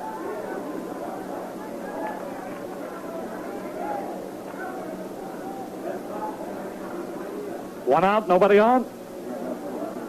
1-0 in favor of Chicago. Here's the pitch to Fairley. Sinking fastball is low. Ball two. 2 balls, no strikes. You got to be careful with a hitter like Fairley. Here's a guy that can pop that ball out of here. 2 balls, no strikes. 1 away. Now the pitch, here it is. Fastball at the knees. 1 man gone. Bright sunshine. It's about 43 degrees. It'll be even warmer tomorrow. Quite an improvement over the snow of Thursday. Now the pitch. Swung and smashed, base hit, extra bases, into the corner. The ball, they're going to hold him to a ground rule double because the ball went into the bullpen where the players are sitting, and it hit one of the players on the bench.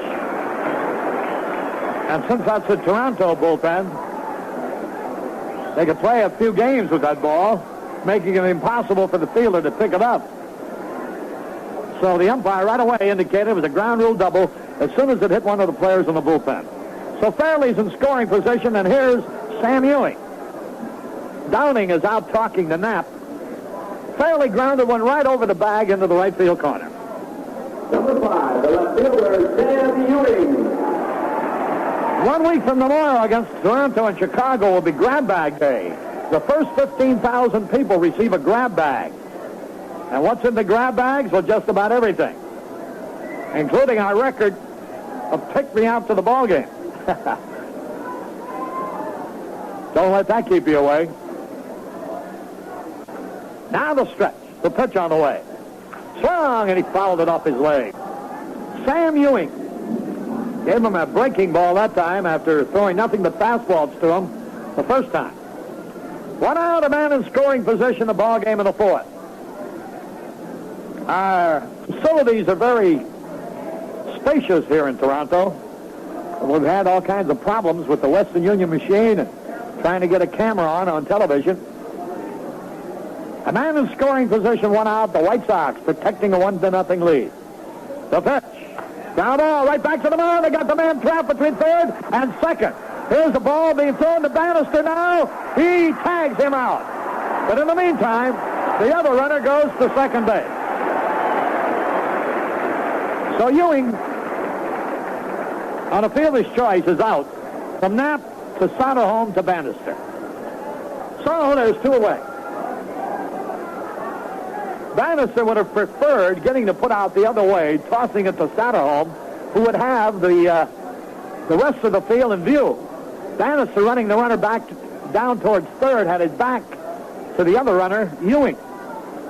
But it didn't work out that way, and Bannister had to chase him down and tag him out. Ewing was able to get into scoring position. And now here's Al Woods, left-hand hitter. He lined a double to left his first time at bat.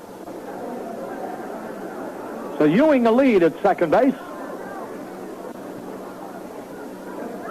Now from the belt, the pitch on the way, here it is. And the slider is outside. 1 ball, no strikes. Chris Knapp trying to get out of a jam with the tying run in scoring position. Now the signal given. The pitch. Line drive, it is a foul. Holy cow, did he ever whip into that one. A line drive foul by about 3 inches. The ball just tailed off, sliced off the line. And so, the White Sox still lead 1-0. Woods doubled to left. He became one of 7 Major League players to hit a home run his very first time at bat in the big league. Thursday, when as a pinch hitter, he hit a homer with a man on over the right field wall. A left-hand hitter, used to be in the Minnesota organization. Now the pitch. Here it is. High pop fly. Who can get it? Everybody going out. Bannister makes the catch with one hand. Nice play. Bannister covering a lot of ground on that play. Raced into sharp left field for a Woods pop fly to retire the side.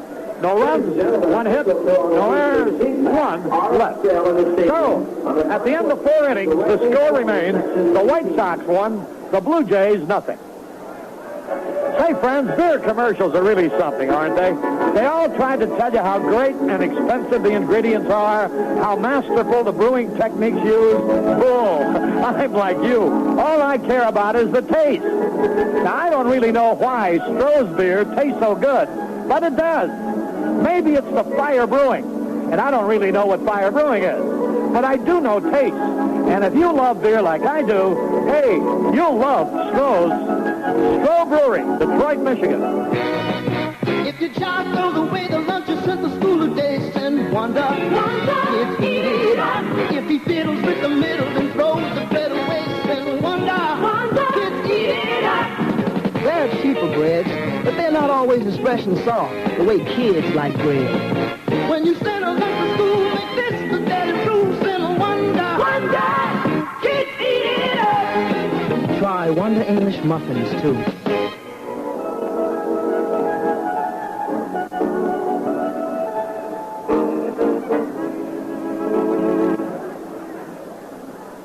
For the White Sox in the top of the 5th, the catcher number 16, Brian Downing. We go to the top of the 5th. 1-0 in favor of the White Sox. What a different ball game from Thursday. What a different day from Thursday. The umpire, Joe Brinkman, celebrating his 33rd birthday, has walked over to the Toronto dugout. I think there's some question about the bag at third base. Yeah, it's been loosened from its moorings, as it were. And a new base is brought out. We'll be back at home. Nancy Faust playing the music. All the fun that is White Sox baseball at Comiskey Park. 1-0 Knapp over Lemanchik. And Jimmy, that gamble broke in right. And what a clothesliner he laid out I there. just got through saying he's got a little extra power. And as soon as I say it, bang, he really hit it quick. Nobody even moved. That's why you say him, Harry. Through the infield. That's why you used to hit him in the phone booth. Oh, come on, Harry. You know, I'm getting tired of your act. You know that right now? I can't even remember the name of that pitcher I got my first hit on. Stand by, ladies and gentlemen. Don't go away. We had it on my first hit in Major League with a knuckleball. Okay? And it was a dribbler hit down... Wait a minute. The first pitch, I get up and they gave me a bat. I had one bat, okay? I was pitching for stop. And I threw the bat all the way over to the third base dugout. Now I got nothing, right? Yeah. So where do I go now, Lord? He handed me a bat, Billy Goodman. Next pitch, strike two. I didn't even see the ball. I was so nervous. Next pitch, calling the ball. I finally was starting to hear it a little better. And then I hit that ball between first and second when Mickey Burnett collided with Al Kozar. And my kids used to always say, Daddy, they say you're a lousy hitter. I said, you checked 1950. Your dad got 1 for 1, led the league, and got a $25 raise. That was very, very interesting. Well, you never get up to that plate. What are you getting on me for, Harry? When did you ever get up the home plate? Hey, listen, I've seen guys like you come and go. Yeah, I know you have. Yeah, sure. I got 1,900 hits. You haven't got one. Well, I don't know about that. You're talking about extracurricular activities. All right. Here's Downing to lead it off, and the first pitch a little bit low and outside. 1 ball, no strikes. You know, that really gets me. You guys, you think because you play. I'm Jim Pearsall. Yeah, you Jim Pearsall. Yes. Here's a pitch swung, a little dribbler. That's the way Pearsall used to hit him. Here's Downing racing for the bag. The first baseman flips it to the pitcher, and it's an easy out. 1 gone. I like to tell him about your tennis game, Harry. He hits him in the water. The ball bounces high at all and hits him right in his big, fat belly. Boy, you really took your mean pills today. Yeah, well, you pick it on me. No. I was a heck of a Jimmy, how could I pick on you? You got a good right hand. 1 out and nobody on. Ralph Garr, hitless his first 2 times at bat. Trying to bang one here. Here's the pitch by Lemanchik. Smashed over third base. Into the left field corner.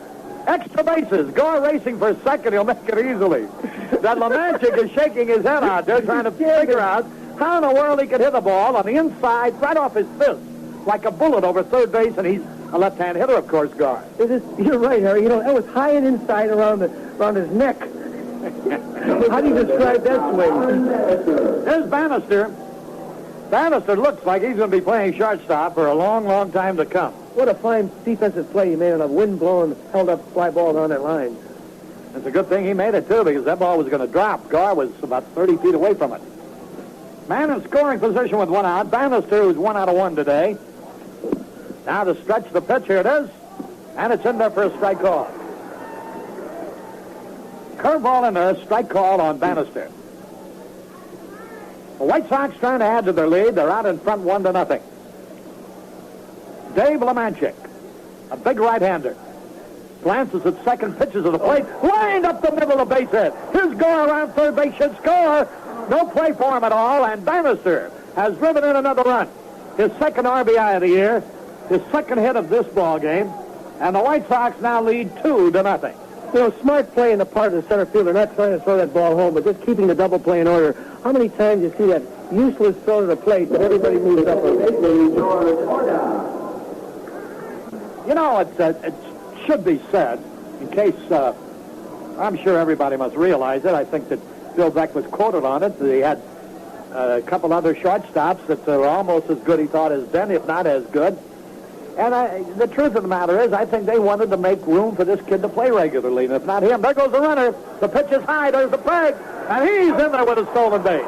Bannister makes his first theft of the year, and he just outran that ball. Had a good jump, too. Lemon was kind of upset with the call on Soderholm at second base because it looked like Soderholm, was it Soderholm that was steering on that? Yeah, right. And it's amazing that Lem doesn't want to go out too far, though. So man's in scoring position again with 1 out. Horta looking for his first hit of the season. He's 0 for 5 so far. Drove in a run his first time up. There's the drive, but it's foul. Oh, did he get all of that? That ball is still going. Just like my 2-iron. And the count is even up with a ball and a strike. You know, with Ben playing out his contract, which meant that he'd be a free agent at the end of this year, if the White Sox didn't trade him, they'd wind up with nothing for a fine shortstop. you know, Bill worked very hard on that, too, you know, to try and get the best possible players for us, and I think Gamble's going to be a big help. Well, you know, Gamble's going to hit a little bit for you, and he can run, and he can throw pretty good. 2 balls and a strike on order. 2-0 in favor of the White Sox. Now Lemanchik delivers. Ooh, right in there, a strike call. That was about a letter-high fastball. I think George wishes he'd have taken advantage of that one. 2 balls, 2 strikes. A lead by Bannister. Lemanchik delivers. Here it is. Strike 3 call. Fastball over the outside corner of the knee, and Orta is talking in Spanish to the plate umpire, Joe Brinkman, who shakes his head and says, "The good thing I can't understand you." You can't take that pitch with 2 strikes. You got to try to do something with it. It's too close to take. All right, here's this. He's been stopped twice by Lemanchik. Struck out in the first inning and rolled into a double play in the third. Broke in with a bang Thursday, 4 out of 6. The pitch. The curveball a little bit inside and high. First time up, Zisk looked like he was swinging at his motion and had a couple feeble swings in that double play he hit right off the end of the bat with his head out. Man in scoring position. Lemanchik delivers. A little bit inside. Ball 2. That was a breaking ball, too. He keeps throwing that inside and he'll light him up. You hit one over the roof. Boy, he banged one Thursday. He didn't have a chance to lead the ballpark. It hit the left field wall. Now the pitch. High pop fly. In foul territory. First baseman alters. There! He can't make the play. And Zisk is still alive. And Bannister, with 2 out, there's nothing for him to wait for, so he was running all the way. You never know what's going to happen. Bannister had already crossed home plate, now cuts right up the middle to return to second base. Flag right here blowing right straight from center field to home plate. It looked like on a ball hit by Garcia in the third that the ball was hit hard enough to be a homer that the wind affected it, held it up. All right, the count. There? No. Now to stretch the pitch. There's a base hit, like a bullet in the right field. Here's another man around there going for the plate. Here's a throw. He beats it easily. And the White Sox lead 3-0 as this has driven in his 3rd run of the year. He leads the team in RBIs, and that's what they got him to do. You see, you get a break, and you take advantage of it, and a hitter like this, who was trying to pull the first time up, now tries to hit the ball to right field when he gets behind. I think having a hitter like this around is going to help some of these other hitters through observation, if nothing else. The way you see him go the other way in game situations, or when he gets behind. Here's Spencer now. Here's the pitch. Line drive into right field, another base hit. Zisk will stop at second base. Spencer, who was really whacking the ball in batting practice, just lined to single to right field. And Zisk advances to second. It's runners at first and second now. 2 men are out. And here's Oscar Gamble, who hit a low fastball. Out of here so fast you couldn't believe it. Steve Stone tomorrow against a rookie left-hander named Garvin. Jerry Garvin. Hargan warming up. Tomorrow afternoon. Here's Gamble the pitch. Curveball a little bit low. 1 ball, no strike. Nice crowd for the second game of the season. Must be better than 20,000. Close to it. Now the stretch. The pitch to Gamble. Here it is. Swings, and he hits a ground ball to the first baseman. Flips it to the pitcher covering for the out. That retires the side, but the White Sox scored 2 runs. 4 hits. No errors, 2 left. We move now to the bottom of the 5th inning. White Sox 3 and the Blue Jays nothing.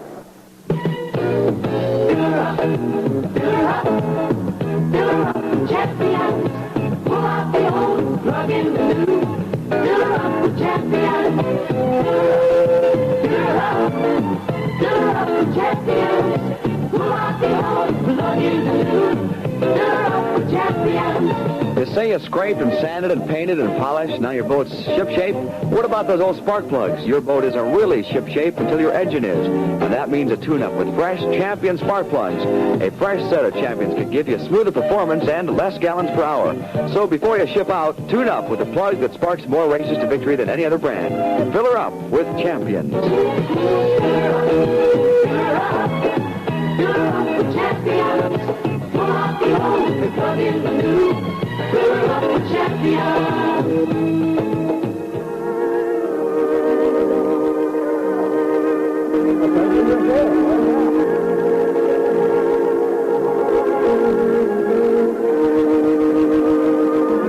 Harry Carey with Jimmy Pearsall as we go into the bottom half of the fifth inning. White Sox out in front, 3-0. The center fielder is Gary Woods. Gary Woods will lead it off. Woods out of the Oakland A's organization. 1 out of 5 in the opening day game. Popped up his first time up today. Right-hand hitter likes to bunt. Chris Knapp with the lead now, the pitch. Right in there, a beauty of strike off. Knapp, a very composed youngster. He's only 23. Looks like he's been pitching for 23 years. You know, you strike out 11 guys in the game in the major leagues. You've been here. There's a fastball a little bit inside. And the count evens up with a ball and a strike. Nobody on, nobody out. Bottom of the fifth, 3-0 in favor of the White Sox. Now Knapp's pitch. Half swing, and he fouls it off.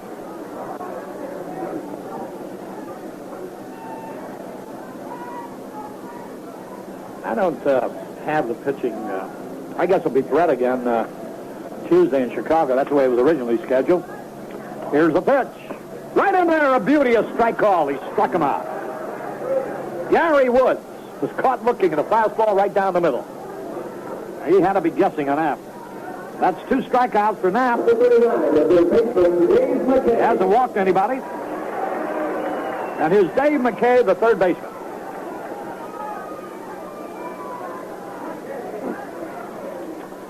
You know, Knapp does it so easily.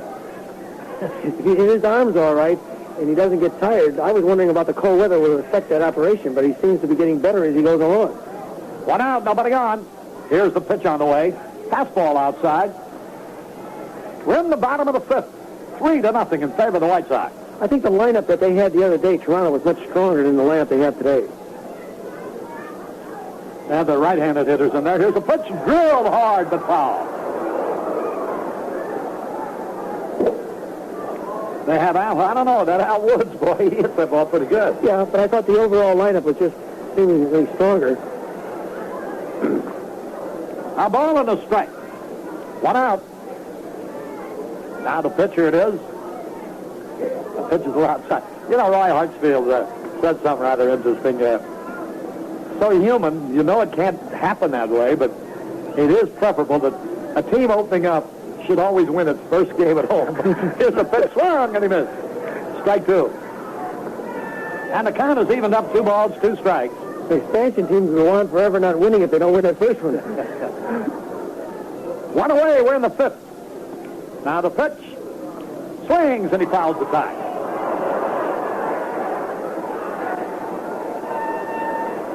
The White Sox back home. Tuesday afternoon and Wednesday afternoon against the Red Sox. Friday night, Saturday afternoon, and Sunday afternoon against Toronto. Here's the pitch, swung on, ground ball. Oh, bad hop. Base hit in the right field. McKay around first. Zisk firing the ball into second. He is safe. And boy, what a throw Zisk made from the corner in right field. The ball hit a seam where they sort of put that artificial turf in, and sometimes it's a little high, just beyond first base, and really almost dehorned Jim Spencer. He's lucky he didn't get killed. He was all set to field the ball when it took that crazy hop right over his head. And now, here's Ken Ashby. Alan Ashby, rather. I don't know why I want to call him Ken all the time. Man in scoring position, 1 out. Well, let's hope that doesn't bother the youngster now, Chris Knapp. Funny things happen in pitchers sometimes. Well, an error happens behind them or a bad break. You know, everybody's wondering whether Zisk can play right field. That throw right there was a major league throw. Boy, oh boy, fielding the ball, running away from the field, running into the foul territory. Now the pitch to Ashby. And it's a little bit low inside. One ball, no strike. You know, in this situation, let's see what a young club like this does. If they'll pull that ball in the hole and get that one run by getting the runner over. He's got to get the job done. He's got to try to pull it. One away here in the fifth. Runner at second base. Alan Ashby, switch hitting catcher. The pitch. The base hit into right field. That'll score a run. And so the bad break hurts the White Sox. Ashby lines a single to right center, scoring McKay. And now it's a 3-1 ball game. And that brings up Garcia. He pulled the ball. I didn't mean to get a base hit. Well, he deserved that when he hit the ball right on the nose. Did he hit it? Downing is out talking to Knapp. A little activity now for the White Sox. Somebody starts to warm up in the bullpen. Looks like Hamilton. And it is Hamilton. Number 38, the second baseman, Pedro Garcia. Hamilton was telling me it takes twice as long to warm up in this kind of weather than normally. Yeah, I would imagine. And I said, what do you mean by twice as much? He said, well, instead of 15 pitches, I got to throw 30. Now, imagine Thursday you would have to throw 105. Garcia, 1 out of 2 so far. And 3 out of 4 opening day. Knapp gets ready to pitch. Here it is.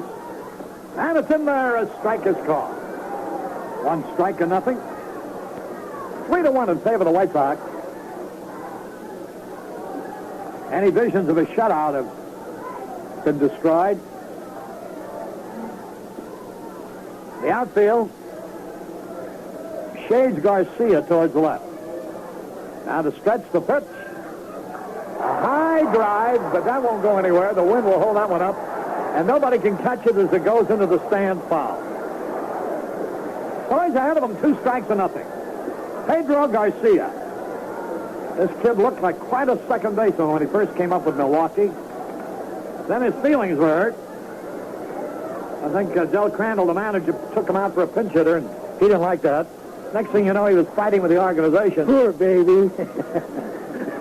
Next thing you know, he was gone somewhere else. When you get released, boy, it's about over, except for this expansion. 2 strikes and nothing. Now the pitch by Knapp. Here it is.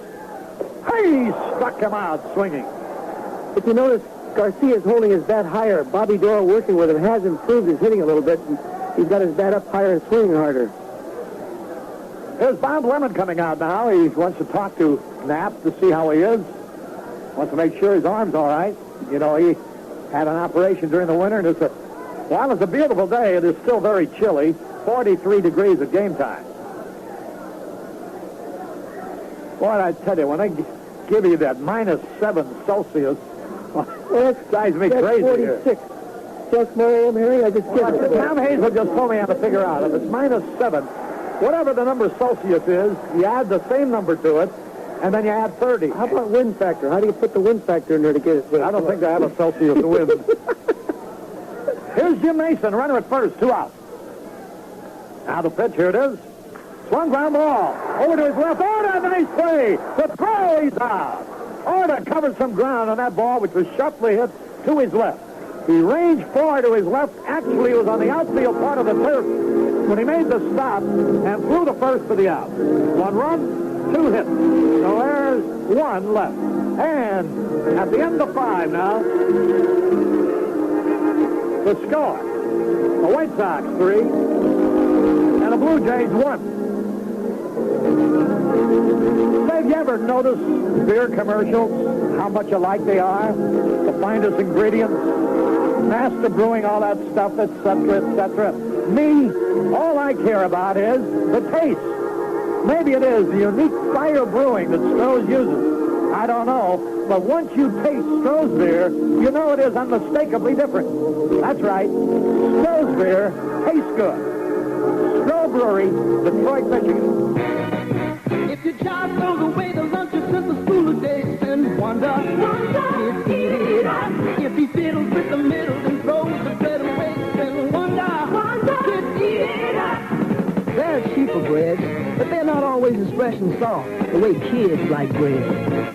When you send a lunch to school, make this the daddy fruit, send a Wonder. Kids eat it up. Try Wonder English muffins, too. Harry Carey and Jimmy Pearsall back in Toronto where the White Sox have a 3-1 lead as we go into the top of the sixth.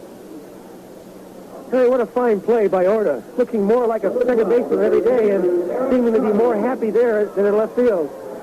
Well, that's his natural position, the only position he had ever played. And things come a little slowly to George, you know, so far as moving positions around.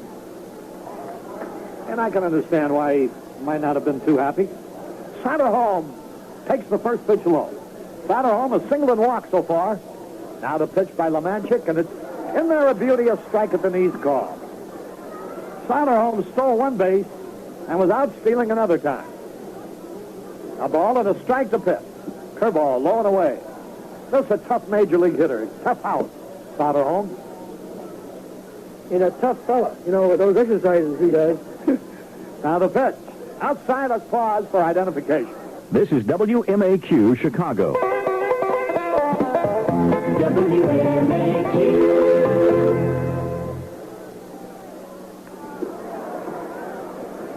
The pitch to Satterholm swung on, foul back, and the count full now with 3 balls, 2 strikes. Jimmy was saying, this lineup is going to get you some runs. Yeah, it's getting stronger all the time, and the defense seems to be a little bit. If all of you could just settle down a little bit, especially in center field and left field, we'd be all right. Now the pitch, here it is. Swung and pulled foul outside third base. Satterholm is hit.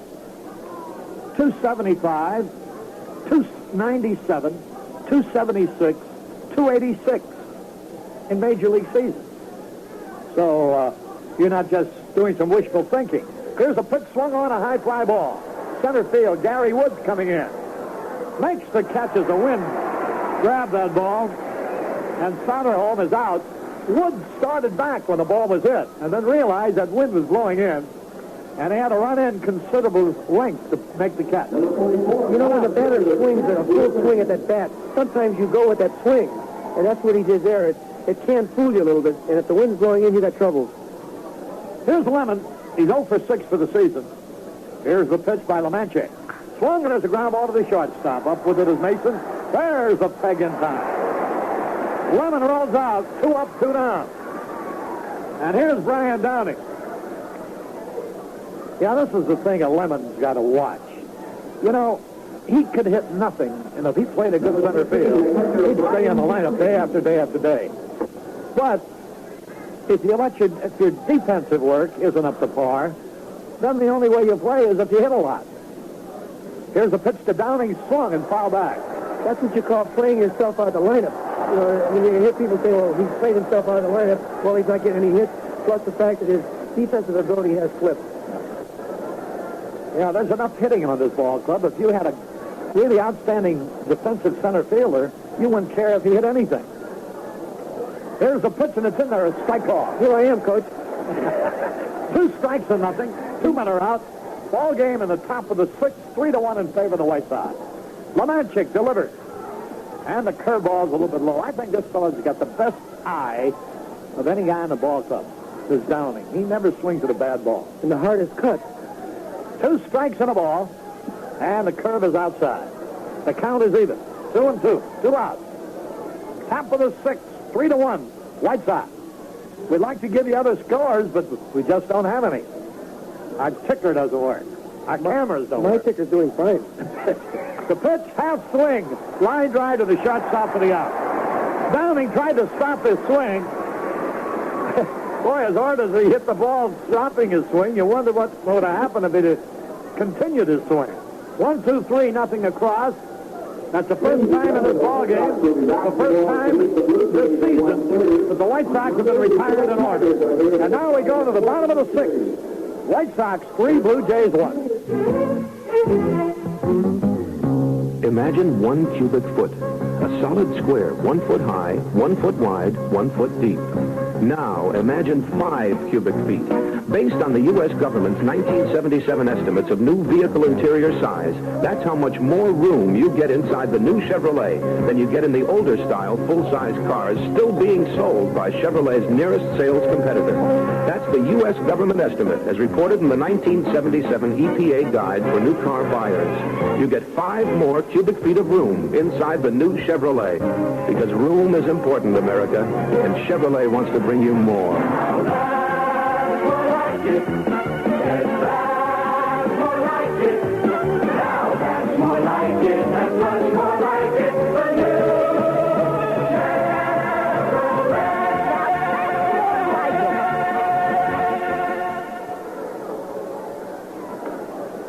Harry Carey back in Toronto. We have a new pitcher now for the White Sox. Dave Hamilton has replaced Chris Knapp. Knapp pitched 5 innings, allowed 5 hits, 1 run. Shouldn't have permitted any. A bad hop double led to that 1 run. He didn't walk a man in his 5 innings, and he fanned 2. Apparently, Bob Lemon is carefully nurturing Chris Knapp along. Being a cool day, probably feared that his arm might tighten up. And Jimmy is checking in the press box to see if we have anything. Whether he came out for any specific reason. Because he's certainly pitching beautifully. Hamilton will face a home run hitter, Doug Ault first. First pitch. And he fouls it back. Boy, this kid gets a rip at the ball. You know, even when you miss, you feel like you got your money's worth when you swing like Ault swings. Doug Ault. 2 homers, 4 RBI. This season, nothing out of 2 today. Dave Hamilton in relief. The slender southpaw. Looks down, has his sign. Now the pitch. Curveball hit on the ground, Bannister up. There's a peg in time for the out. Bannister throws out Ault. Boy, you should have seen Spencer do the little adagio around first base, shifting his feet. The throw was a little high. He shifted his feet, reached high, caught the ball handily. 1 away. And now we're going to have a pinch hitter. Number 19, Otto Velez. He had 2 out of 4 opening day. A right-hand hitter. Jimmy, what's the start? I just talked downstairs. He had a blood blister on his finger. Pitching hand. Here's a pitch. Ground ball hit down to Bannister. He's got it. Perfect throw to first for the out.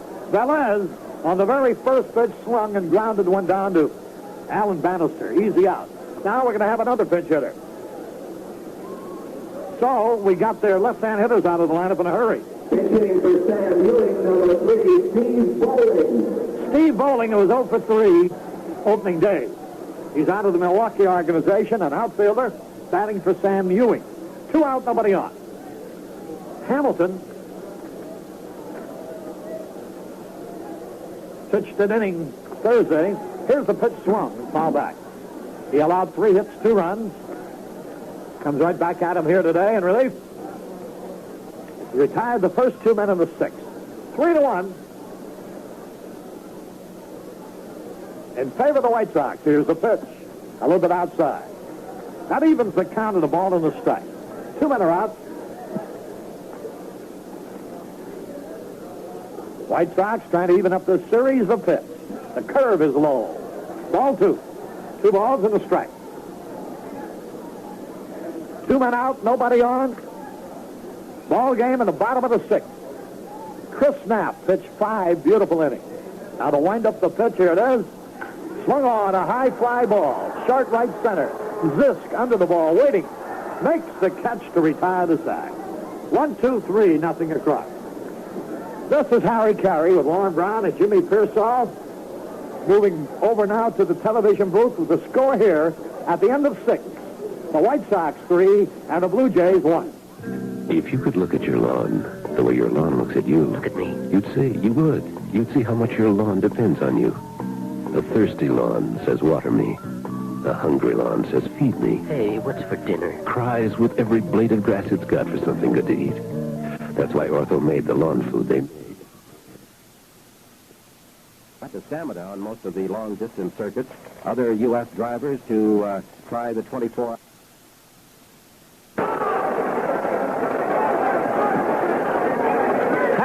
play with Lauren Brown and Jimmy Pearsall, and we go now to the 14th. The White Sox will have the top of their batting order, starting with Gar. And the Tigers have a new pitcher. Foucault. Steve Foucault.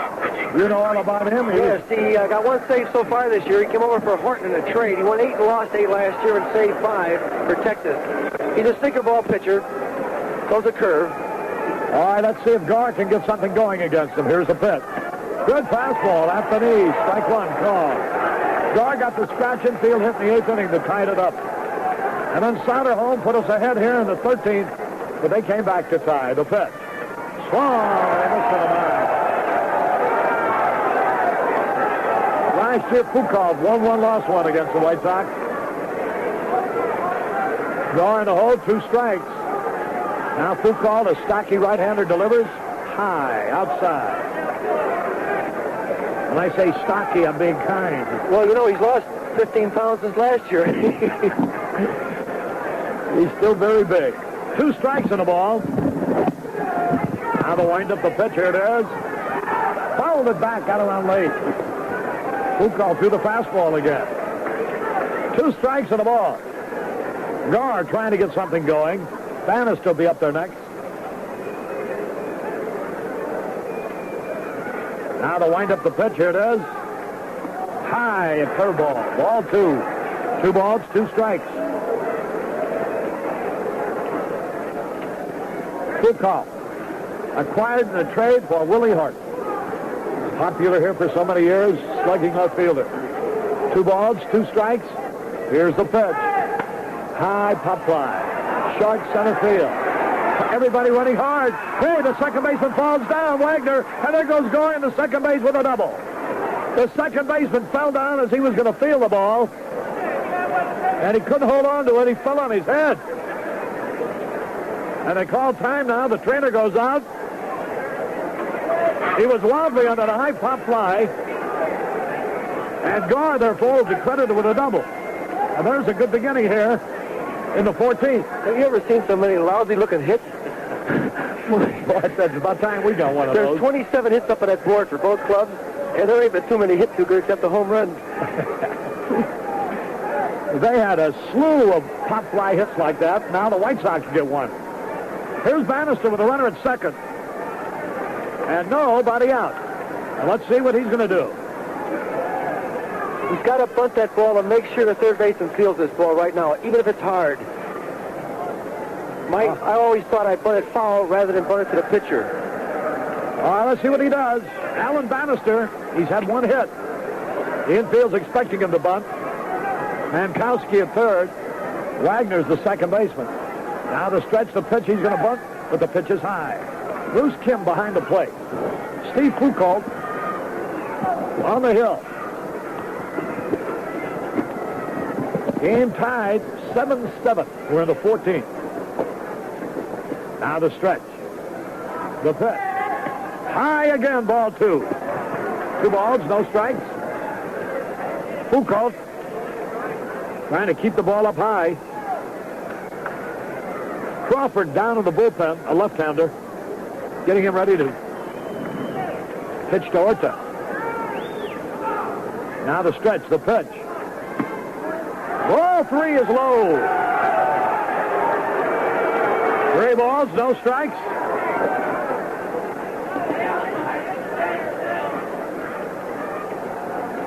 Alan Bannister at the plate. 3 balls, no strikes. Gore, the runner at second, the pitch. Ball 4, he walked him. Runners at first and second and nobody else. Harry, in that situation with the count 3-0, I like to see a guy bunt if he could, because now they got the force play. The other way, they got to make the tag. But the pitch was bad, so he drew the base on balls, and now let's see what Orta's going to do. Runners at first and second and nobody out.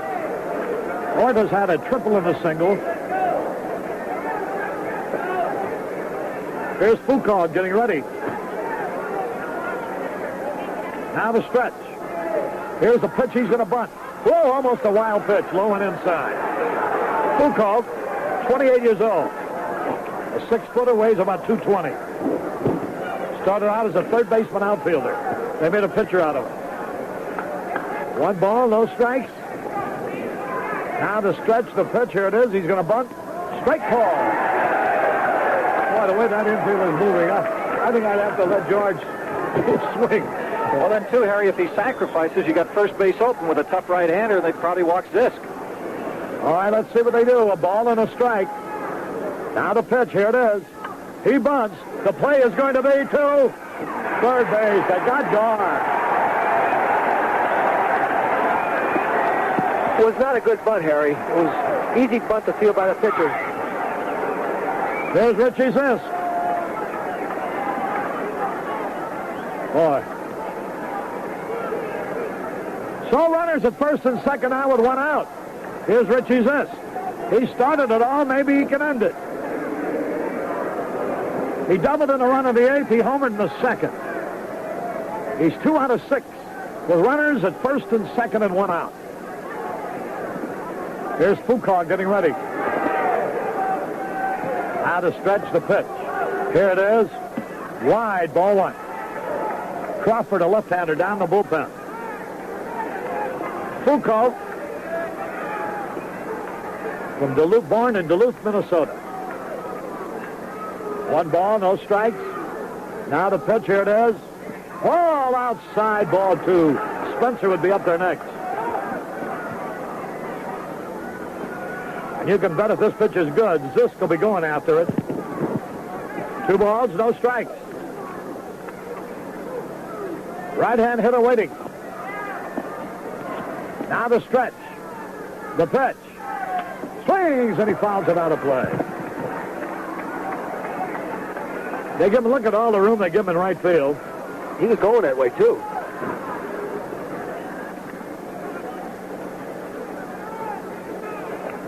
Jim Crawford continues to warm up in the bullpen. Now he stops to watch the proceeding. 2 balls and a strike. Now to stretch. Here's the pitch. Outside, ball 3. Spencer would be up there next. 3 balls and a strike. We got a fast man at second in Bannister. A fast man at first in Orta. 3 balls and a strike. Now the stretch. The pitch. Bouncing ball, headed for right field, a base hit. Here's a runner around third, going to score. Here's another man racing for third. There's a throw. There goes this to second. And we have runners at second and third. So Richie Zisk came through with his 3rd run batted in today, and he was going that way. We're talking about all the room they had in right field, and he just bounced that single past Wagner into right. Bannister has scored to make it 8-7. Orta raced to third, and Zisk alertly took second on the throw to third. You know, in sliding to third base, Orta blocked the view of the third baseman. Really did a good job sliding in there. Now they're going to walk Spencer intentionally to fill the bases for Lamar Johnson. Lamar has had a bad day today with the bat. He came into the game late against the left-hander, Hiller. Was out 3 times. Now he'll be facing a right-hander. I wouldn't be a bit surprised to see him whack one into the seats. I'll go for that. That's what I think of that platoon theory. Bases loaded. 1 out. Lamar Johnson, the batter. Lamar, I hope you watch what this did. Hit the ball in the other field. And he did that in spring training. That's why he was hitting so good. He was hitting to the opposite field. Now he hasn't played much, and he's anxious. Infield playing back. 8-7 in favor of the White Sox. We're in the 14th. Bases are loaded. Here's the pitch. Outside, ball 1. 1 ball, no strikes. Eric Satterhall, our bargain basement baby, will be next. He homered in the 13th to put the White Sox ahead. And then the Tigers tied it. Ball outside, ball 2. Wide breaking curveball. 2 balls, no strike. A pop fly double by Gar started all this. Now the stretch, 2 balls, no strikes, the pitch. Ball 3 gets away. Here comes Orta. He's going to score. The other runners advance to second and third. A wild pitch. And now the White Sox lead 9-7. As Orta came in from third base, Zisk took third. He told us to like this did. Get the run in. So now, we have 3 balls, no strikes on Lamar Johnson. Runners at second and third, the infield in. Only 1 out.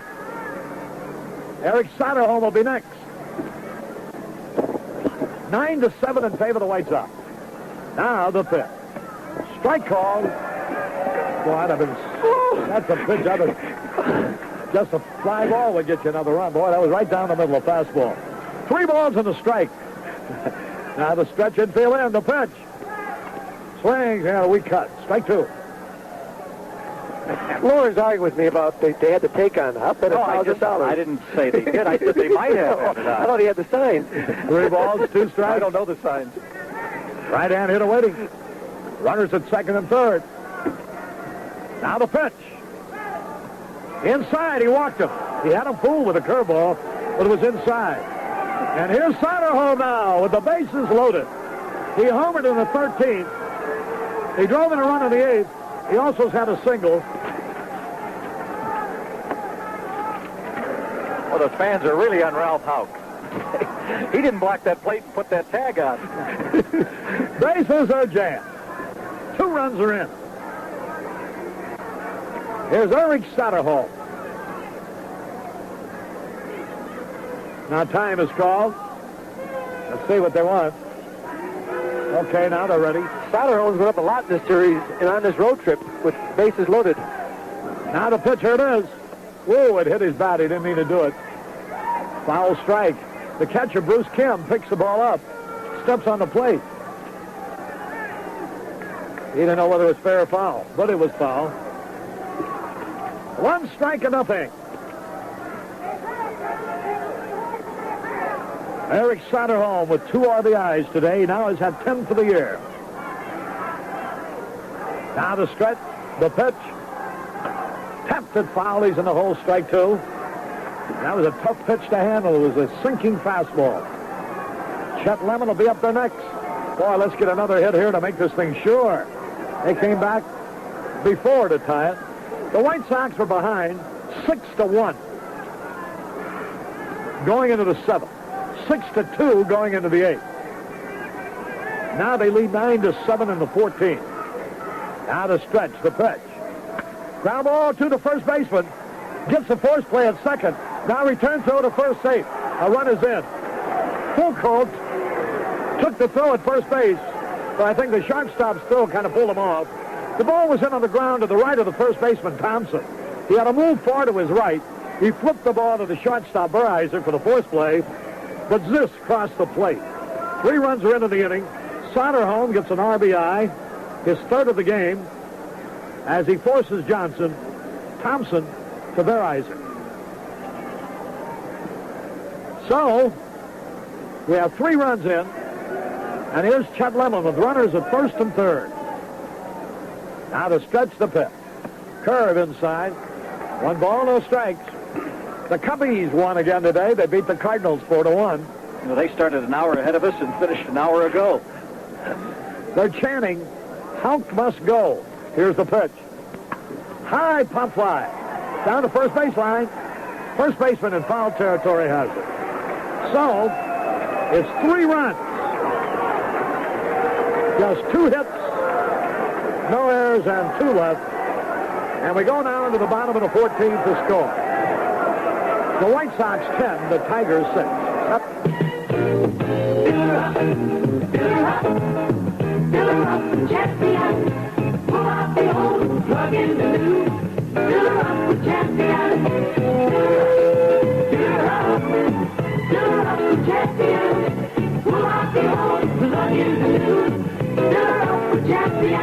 Are you the kind of guy who spends more time getting your power mower started than you do getting your lawn cut? Well, then here's a tip for you. Try replacing your worn spark plug with a Fresh Champion plug. A Fresh Champion plug alone can give your power mower easier starts all summer long and give you more time for all those fun things that summer's really for. Remember, the fresher your plug, the easier your start, so fill her up with Champion.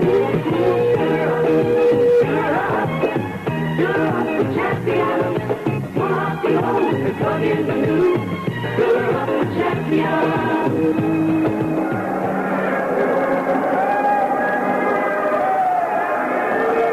You don't even want to. Harry Carey with Jimmy Pearsall and Lauren Brown. And boy, we go now into the bottom half of the 14th. The White Sox are leading it 10-7. I think we've had enough heroics for one day. The White Sox went out ahead in extra innings. They came back to tie it. Now the White Sox have added an even bigger cushion as they lead here 10-7. Laren LeGros has been outstanding in relief.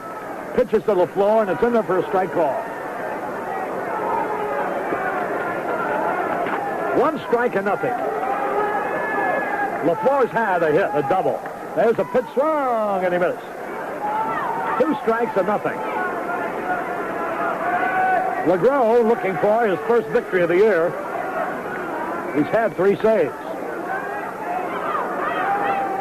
2 strikes and nothing. Foucault would be the loser if it ends this way. Now the pitch. Fastball barely missed. Just a fraction low. Now the count. 2 strikes on the ball. Ron LaFleur leading it off here in the bottom of the 14th. Now the wind-up the pitch. Here it is. Ground ball towards short. Bannister's got it. There's a tag in time. 1 gone.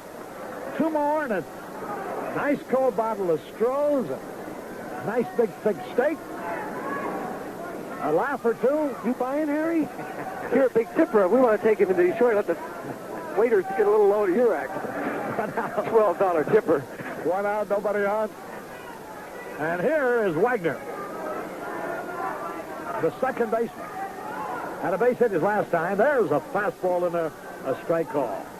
LeGros about to nail it down.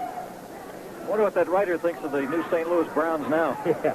Mark Wagner is the hitter. 1 strike and nothing.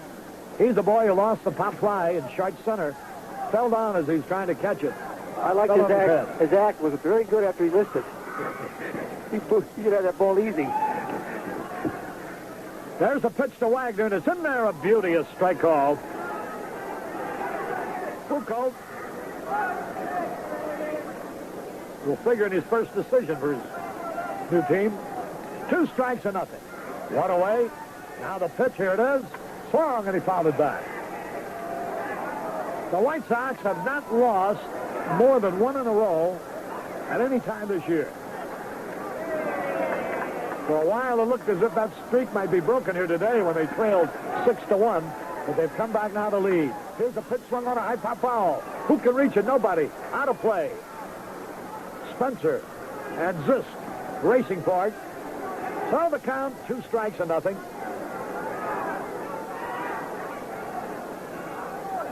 73 years ago today, they have a note here, the Tiger Immortal Ty Cobb made his debut in organized baseball for Augusta in the Sally League. Here's a pitch to Wagner. He struck him out swinging. That's 2 away, and here's Rusty Staub now. I guess I could say right now, without a doubt, the Laren LeGros for Clay Carroll deal looks like an outstanding deal for the south side of Chicago. Yes, and how about the free agents? The Eric Soderholm and the Royal Stillman. And the Zisk Gossage trade. And first pitch a little bit low to Rusty Staub. I don't care what they call him as long as they keep winning. There's a pitch ground ball. This should be the ball game. George has got it. Orta throws the first to retire the side and end the game. And the Chicago White Sox, picking themselves up off the floor after trailing 6-1, have come back to win 10-7 in 14 innings. And the White Sox now are assured of holding first place. Their margin at the moment over the Kansas City Royals is 1 full game. The White Sox now have won 10 and lost 5. Here are the totals. 10 runs, 14 hits, 1 error. For the Chicago White Sox, Laren LeGros in a brilliant 6 innings of relief. In 6 innings of relief, he allowed only 1 unearned run and picks up his first victory to go along with 3 saves. LeGros, the winner. For the Tigers, 7 runs, 14 hits, 2 errors. Steve Foucault is the loser He's now 0-1. Time of the ball game was what, 2 hours? 3 hours and 58 minutes. 3 hours and 58 minutes. And boy, Jimmy, I know it's just another ball game. We've only played 15. There's a lot more to go. But this was a big ball game to win because this typified something we've been seeing a lot of. A team that refuses to be beaten. You know, my star of this game is Essien, blocking that plate when the runner had beaten the throw, but he blocked him and he couldn't get into the plate. A real super play. Of course, the relay from Lemon to Bannister was another great thing about this fundamental ball club, is why we're better. You know, with Houck arguing with the plate umpire, you know, he kept saying, you can hear him from here, and say, well, Ralph, he never got into the plate. You can't argue that. You can't argue that, especially when you're sitting over there way on the left to tell whether he got to the plate or not. Yeah. Warren, any comment? Well, just Larry LeGros went 6 innings, did not allow an earned run. One crossed the plate on that error, and he gave up only 5 hits. I thought he was magnificent. We've never seen him go this long. Well, the entire ball club was, and Richie Zisk turns out to be the big star again. He doubled in a run in that big 8th inning. He started things off with a homer, and then he got the base hit to right field to put the White Sox into the lead here in the 14th inning. They added 2 more runs before the inning was over.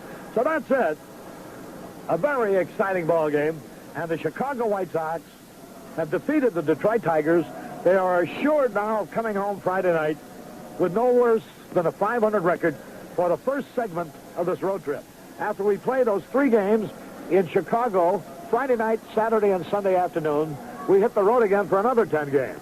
And if they can play that second segment as well as they've played this first one, well, I think everybody will be in the mood to believe that this is really a different Chicago White Sox baseball club. No doubt about it, Harry. The Cubs continue to be hot. They win again. They win 2 over Cincinnati, now beat St. Louis 4-1. 4 runs on 6 hits and no errors for the Cubs. 1 run, 6 hits and no errors for St. Louis. The losing pitcher, Rasmussen, he's 1-3. The winning pitcher, Rick Russell, he's 2-1. That game only went an hour and 59 minutes. And then when you got some night games, Cincinnati's at Atlanta, Philadelphia at Pittsburgh, Montreal at New York, Houston at San Francisco, Los Angeles at San Diego. In the American League, postponed because it's too cold in Cleveland, Toronto at Cleveland. Seattle leads 2-0 in the 3rd inning. Abbott against Zane. Zane's 3-0. Boston at Milwaukee, a night game. New York at Baltimore. Texas at Kansas City.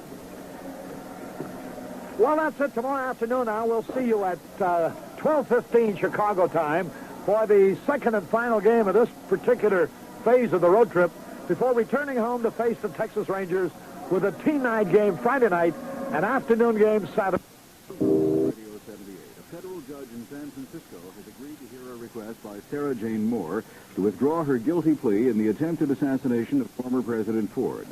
A Superior Court judge in Oakland, California, has refused to bar news accounts of pretrial hearings in the case of 3 men charged with kidnapping a busload of Chowchilla school children. The jury in the retrial of Manson family member Leslie Van Houten heard testimony today describing cult members.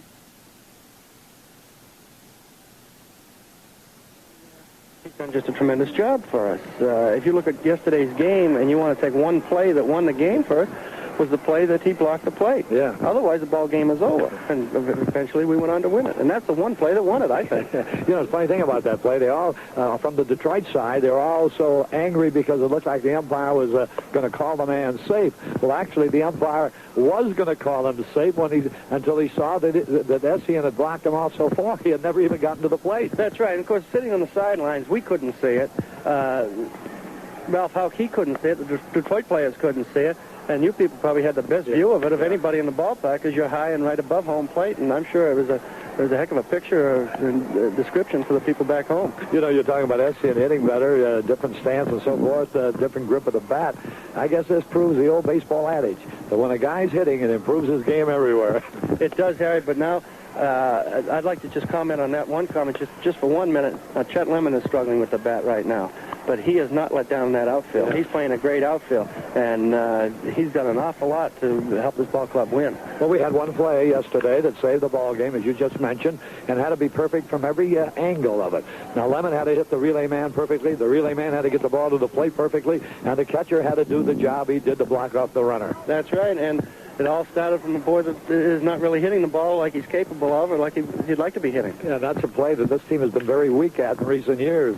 Yes, Harry, I'll have to agree with you. The club has been weak in fundamentals, and Of course, this is one thing that the coaches and Bob Lemon stressed in spring training, and we worked on it day in and day out, and it paid off yesterday. It certainly did. Woody, I'm anxious to see you get in there, too, and I know it's going to be the beginning of another good season for you. Thanks so much for being our guest. As a small token of our appreciation, the Zenith 13-transistor AM/FM radio, which features push-button weather. People who know quality prefer Zenith. Thank you very much. Thank you, Harry. Good. Wilbur Wood has been our guest. Woody will come off the disabled list sometime this weekend. A beautiful afternoon for baseball. Francisco Barrios is going to go for the White Sox, and Ray Bear for the Detroit Tigers. Harry Carey down on the field. Lauren Brown's ready with the starting lineups. We'll see you with the play-by-play in a couple of minutes. So long, everybody. If you can't fly Continental, you might as well not fly. If you can't fly Continental, we'll miss you in the sky. If you can't fly Continental, we'll treat you the way we do. If you can't fly Continental, we're gonna move that hair for you. If you can't fly a Continental wide-body DC-10, you'll be missing something. Like the only coach pub in the sky on our mainland flights. You'll miss film concerts of some of today's top music makers, comedy and sports films, all at no extra cost. Plus, exciting electronic pub qualms. If you can't fly Continental, we'll be missing something, too. You. If you can't fly Continental, we're gonna move that hair for you. Continental has 5 non-stop DC-10 flights to Los Angeles at 9, 12, 3, and 6, and late night. The Coach Pub is on all mainland DC-10s, excluding Hawaii through service. For reservations, call your travel agent or Continental. This is WMAQ Chicago.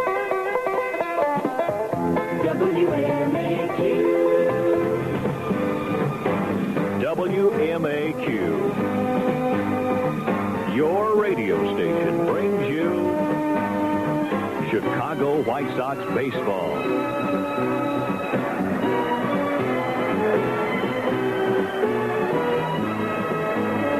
Tiger Stadium in Detroit, Michigan, it's Chicago White Sox baseball. White Sox baseball brought to you today by Chevrolet trucks that are built to stay tough. By True Value Hardware Store. If you use it in, on, or around your home, you'll find it at your local True Value Hardware Store. By the Champion Spark Plug Company, who reminds you there's a free Chicago White Sox baseball schedule at your local Champion Auto Parts Store. By Stroh's Beer. For more than 200 years, real beer lovers know that it's Stroh's. And by the Zenith Corporation, the one with color sentry automatic picture system and electronic video guard tuning. Hi, good afternoon, everybody. Lauren Brown, along with Harry Carey and Jimmy Pearsall from Tiger Stadium, as the Chicago White Sox conclude an 8-game road trip, originally scheduled for a 9-game trip, but one of those games lost in the lights down in California at Anaheim. So today, this is the concluder of an 8-game trip. The White Sox have won 4 and lost 3, and probably the highlight of the trip was yesterday's come-from-behind victory. Sox trailing 6-1, got a run in the 7th. They tied it with 4 in the 8th and won it in 14 innings, 10-7 over the Detroit Tigers. The White Sox will try to sweep this 2-game set and go home with a 5-3 road record, and will send Francisco Barrios, hard-throwing right-hander from Hermosillo, Mexico, and he'll be opposed by Ray Bear, an old White Sox nemesis, a right-hander formerly with the Cardinals, who his lifetime has won 4 and lost 1 against the Sox. But again, as we've been telling you all year, this is a totally different ball club than it was a year ago. Certainly a lot more punch in the lineup. So Bear has been struggling. Hopefully the White Sox will be able to take advantage of that here this afternoon. And we'll be back with the starting lineups in just a minute.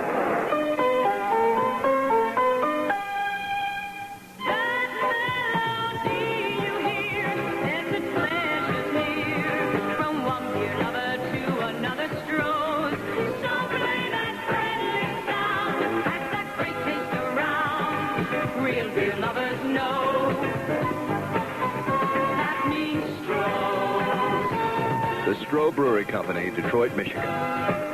When we say we're having cash call winners all over Chicagoland, we mean it. WMAQ, come make me rich. Good morning. This is Lee Sherwood calling from WMAQ. And you've just won 2 brand new cars and $3,000 in cash.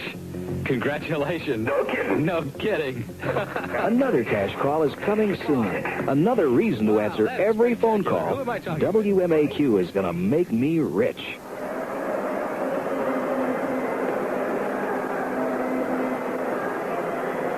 Take a look at the starting lineups. First off for the visiting Chicago White Sox, Ralph Garr will lead it off and be in left field. Alan Bannister will bat second and be at shortstop. George Orta will bat third and be at second base. Richie Zisk, the Major League's home run leader, along with Jeff Burrows, both with 6, will bat cleanup and be in right field. Jim Spencer will bat fifth and be at first base. Royal Stillman, the designated hitter, will bat sixth. Eric Soderholm will be at third base, and he'll bat seventh. Shep Lemon batting eighth and in center field. And batting ninth and doing the catching, Jim Essien. On the mound, Francisco Barrios. He's 1-2 and lost none with a brilliant 0.92 earned run average. Figures to be less than 1 run per game. For the Detroit Tigers, Ron LaFleur will lead it off and play in center field. Phil Mankowski will bat second and be at third base. Aurelio Rodriguez was hurt yesterday, and we've just been informed that he has been put on the 21-day disabled list. So the Tigers will be hurting defensively, to say the least. Rusty Staub will bat third, and he'll be the designated hitter. Milt May will hit cleanup, and he'll do the catching. Jason Thompson will bat fifth, and he'll be at first base. Steve Kemp will be in left field, and he'll bat in the number 6 spot. Mickey Stanley will be in right field today, and he'll bat seventh in place of Ben Ogilvy, who is not here today due to a death in the family. Tom Verizor will bat in the number 8 spot at shortstop, and batting ninth and playing second base, Wayne Scribner. On the mound, Ray Bear, who's been struggling this year. He's lost 2 ball games and has a big earned run average of 9.58. He was 3-1 against the Sox a year ago and 4-1 lifetime. Francisco Barrios made 2 appearances a year ago against the Tigers in relief, but did not have a decision in either one of those ball games. So it's the White Sox against the Tigers before coming home before a big weekend trip against the Texas Rangers at Comiskey Park, and then off on the road again. So to step in and tell you all about it here on this final game of this trip, the voice of the Chicago White Sox, here's Harry Carey. Thank you, Lauren. Hello again, everybody. What a magnificent afternoon for baseball. The temperature must be in the 60s. Just a slight breeze blowing mostly out towards right field. The 4 umpires are coming on. Dave Phillips is going to work the plate. Larry McCoy will be at first base. Derwood Merrill, a rookie, will be at second base. And Don Denkinger will be umpiring third base. Denkinger was the umpire behind the plate yesterday who made that excellent call of what would have been the winning run for Detroit, only to change his mind when he noticed that the runner, Mark Wagner, had not reached the plate, that he had been completely blocked off by Jim Essien. You know, Jimmy, there's you look at some of the stats on this road trip. Bill Veeck is entitled to go out and hang one on, I think. His bargain basement baby is only hitting .380 on this road trip. Soderholm has had 11 out of 29, 4 homers and 10 runs batted in the 7 games played. And Richie Zisk, as you might expect, is right up there in there, too. He's also hit 4 homers on this road trip with 9 RBIs. So Soderholm and Zisk, new acquisitions, have been very, very instrumental in the White Sox performance. Talking with